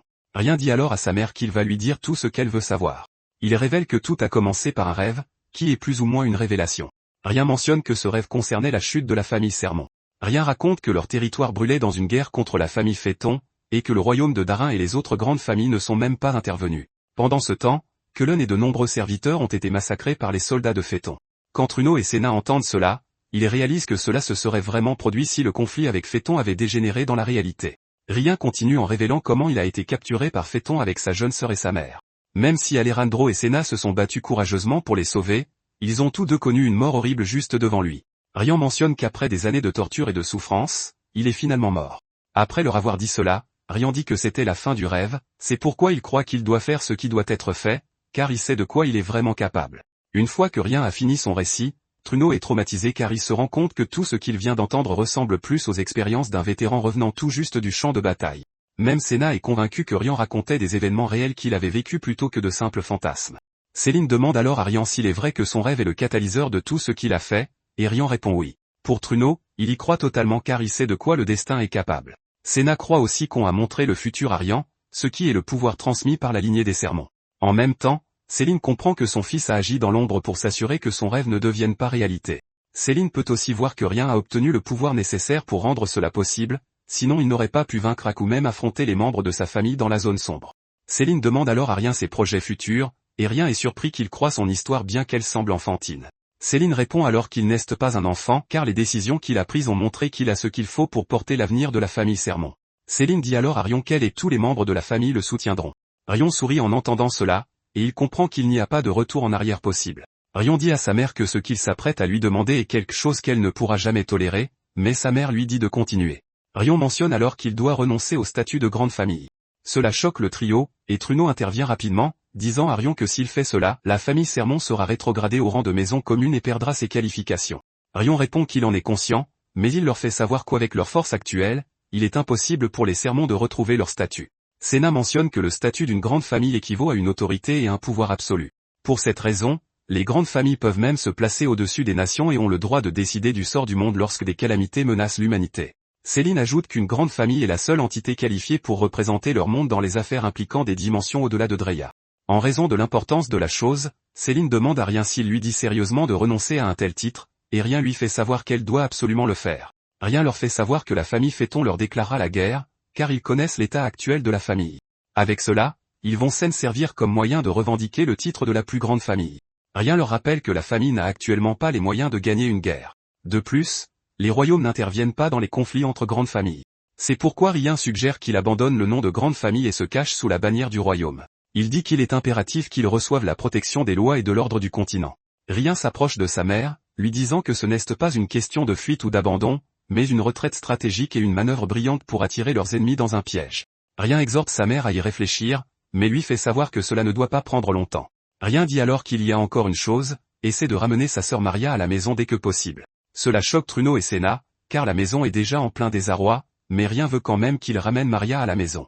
Rien dit alors à sa mère que c'est la seule façon, et que c'est aussi la seule façon d'obtenir ce qu'elle veut vraiment d'elle. Après avoir dit cela, Rien leur dit que c'est tout ce qu'il peut dire pour le moment. À ce moment-là, Céline les choque en révélant qu'elle va faire tout ce que Rien vient de suggérer. Rien est heureux d'entendre cela, car c'est la seule façon d'éviter des sacrifices inutiles. Céline sort alors son épée, parlant de son incapacité à diriger la famille. Rien est déconcerté par cela et l'est encore plus lorsque sa mère pointe son épée sur lui. Céline fait savoir à Rien qu'elle a la responsabilité d'être sa mère avant d'assumer le rôle de chevalier sacré de la matriarche. Céline dit que tout ce que Rien a dit revient à dire qu'il va prendre la responsabilité de la famille Sermon. Puisqu'elle est l'actuelle dirigeante temporaire, elle estime qu'il est de son devoir de tester si Rien est qualifié pour assumer la responsabilité de diriger la famille. Céline dit à Rien qu'il doit résister à son coup, laissant les adultes présents sur la scène choqués et confus. Même Rien a peur que sa mère veuille qu'il résiste à un coup d'un chevalier sacré qui est à la fois un maître d'épée et un paladin. Néanmoins, il comprend qu'il est le seul descendant direct apte à occuper le poste irremplaçable de chef de la maison. Rion pense que sa mère connaît déjà la vérité, à savoir que son père et ses frères sont pratiquement morts. C'est essentiellement la raison pour laquelle elle veut lui céder la position de chef de la maison, même si c'est de manière non officielle. Céline lui fait savoir qu'elle prendra la responsabilité de convaincre les aînés de la famille de suivre tout ce qu'il dit s'il peut résister à son coup. À ce moment-là, une quête apparaît, demandant à Rion d'obtenir la reconnaissance de Céline. Comme Rion ne veut pas que sa mère porte le fardeau qui accompagne la responsabilité de la famille, il comprend qu'il n'a pas d'autre choix que de réussir. Même si sa mère est à la fois un maître d'épée et un paladin, il sait qu'elle ne peut pas utiliser les énergies des deux simultanément. Il sait que sa mère utilisera du mana si elle prévoit de le tester en utilisant le pouvoir d'un maître d'épée. Cependant, elle utilisera le pouvoir sacré si elle choisit le pouvoir du paladin. Rien en conclut alors qu'il va simplement ajuster sa réaction en fonction du pouvoir qu'elle utilisera. À ce moment-là, Céline déchaîne son coup, et bien que Rien puisse en voir la puissance, sa mère était tout simplement trop rapide. Céline est surprise que Rien ne bloque ni n'esquive le coup, mais le laisse le traverser. Cependant, Rien ne semble pas affecté par le coup. Apparemment, Ryan a pu traverser le coup parce que le pouvoir utilisé par sa mère était du mana. Il existe une compétence appelée éthérisation qui utilise le pouvoir d'un fantôme, et c'est une compétence fantomatique fondamentale que Rian a utilisée plus de 100 fois en une journée. Cependant, le corps de Rian n'est pas encore parfait pour cette compétence, et avant qu'il ne s'en rende compte, il se fait entailler la poitrine. Céline se précipite pour le rattraper avant qu'il ne touche le sol, lui demandant s'il va bien. Céline active alors ses pouvoirs de guérison, mais Rien assure à sa mère qu'il va bien. Il lui fait aussi savoir qu'il chérira cette blessure comme une marque pour s'assurer de ne jamais oublier son amour et son inquiétude, une marque de son statut de fils. Rien serre sa mère dans ses bras, et cela se transforme en un moment émouvant entre deux. Le système notifie également Rien, lui disant qu'il a obtenu la reconnaissance de Céline, et qu'il a gagné une petite quantité d'expérience en même temps que la reconnaissance de Céline. Parce qu'il a utilisé la compétence d'éthérisation, il est également informé que le rang de la compétence a augmenté. Rien dit alors à sa mère qu'il y a encore des choses qu'il doit accomplir seul, mais qu'il a écrit son plan pour restaurer le statut de la famille ainsi que les choses qu'il va faire après cela. Il remet ensuite la lettre à sa mère, et Céline exprime sa déception de ne pas pouvoir être aux côtés de Rian pour tout. Senna dit alors à Rian que Colin et Alejandro s'inquiètent pour lui. Rian suggère qu'il vaut mieux ne rien dire à Alejandro pour l'instant, car c'est un livre ouvert. Cependant, en ce qui concerne Colin, il promet d'aller la voir lui-même. Truno ajoute alors que Alejandro ne lui en voudra même pas s'il l'apprend plus tard, car c'est le genre de personne qu'est Alejandro. Quelques instants plus tard, il retourne à la surface et se sépare. Peu de temps après, Rien arrive à la branche de renseignement de Marton située dans le royaume de Daron. Il est accueilli par la réceptionniste qui lui dit qu'il y a une lettre pour lui de la branche de Finton. Rien prend la lettre, et en la lisant, il se rend compte qu'elle concerne l'examen de promotion au 4e grade. L'examen contient essentiellement des instructions pour l'examen de promotion et la mission. Apparemment, il doit assassiner le mage Goma, à Khaled, un territoire du royaume de Darin. Rien se rend compte qu'il a déjà entendu le nom de Goma, et il réalise que ce type est en fait une cible appropriée pour un examen de 4e classe qui teste les prouesses martiales. Selon les informations qu'on lui a données, Goma est soudainement arrivé à Khaled un jour et a créé un donjon. Depuis lors, des villageois ont été portés disparus. Des mercenaires et des aventuriers ont été envoyés pour enquêter, mais ils ont tous disparu. Comme le seigneur de la région est inutile, les villageois se sont tournés vers une organisation plus spécialisée, Marton. Avec cela, Rien comprend qu'il a 2 tâches, nettoyer le donjon et tuer Goma. Peu de temps après, il arrive dans le paisible village de Khaled. Il tombe soudain sur une vieille dame qui lui demande s'il est un voyageur et lui suggère de quitter le village parce qu'il n'est qu'un garçon. Rien est surpris d'être à peine arrivé au village que la vieille dame lui dise déjà de partir. D'un ton plus effrayant, la vieille dame dit à Rien qu'un brouillard de mort s'est installé sur le village. Elle mentionne que les hommes, qu'ils soient adultes ou enfants, disparaissent sans laisser de traces. Rien est surpris d'entendre que seuls les hommes ont disparu.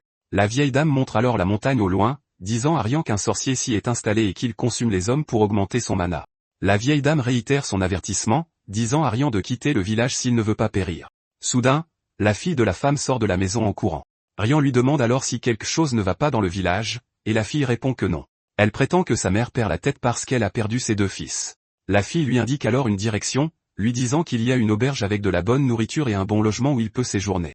Tout en disant cela, elle traîne sa mère dans la maison, et Rien est surpris que l'attitude de la fille soit complètement différente de celle de sa mère, comme si elle ne voulait pas qu'il parte. Avant que la fille n'entraîne finalement la vieille femme dans la maison, celle-ci crie à nouveau sur Rien, lui disant de partir ou le sorcier le dévorera.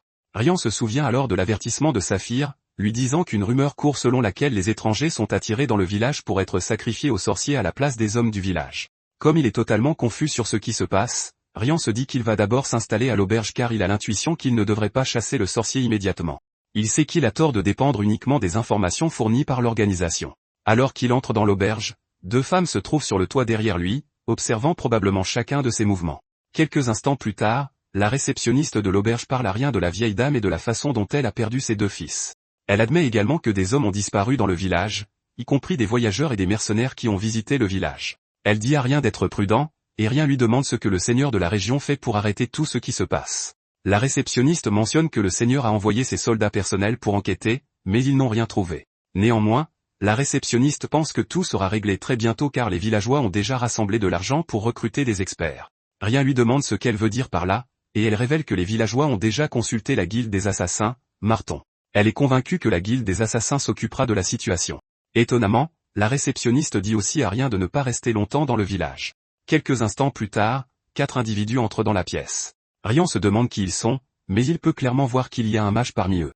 Le chef du groupe dit alors à la réceptionniste de leur servir à manger. Apparemment, les 4 sont là pour rencontrer quelqu'un, et ils ne sont même pas contents de rencontrer le client dans un endroit aussi reculé. À ce moment-là, Rian aperçoit les badges d'argent sur leur poitrine et se détend, croyant qu'ils sont tout à fait capables. Peu de temps après, l'une des femmes qui observait Rian depuis le toit entre dans la pièce et se dirige vers lui. Elle demande à Rian si elle peut s'asseoir à côté de lui, mais il l'ignore. Néanmoins, la fille s'assoit quand même à côté de lui et se présente même comme étant Lavina. Lavina appelle alors Rian par son nom, lui demandant s'il est bien la bonne personne. Rian est choqué d'entendre cela, et il réalise alors que Saphir avait promis d'envoyer un assistant pour l'aider avec le donjon. Rian n'arrive pas à croire qu'on lui ait envoyé un simple guide au lieu d'un assassin comme assistant. Il n'arrive pas à croire que Lavina soit si inexpérimentée qu'elle l'appelle par son nom dans un lieu aussi public. Lavina continue de jacasser, forçant Rian à couvrir sa bouche avec sa main, lui disant de se taire.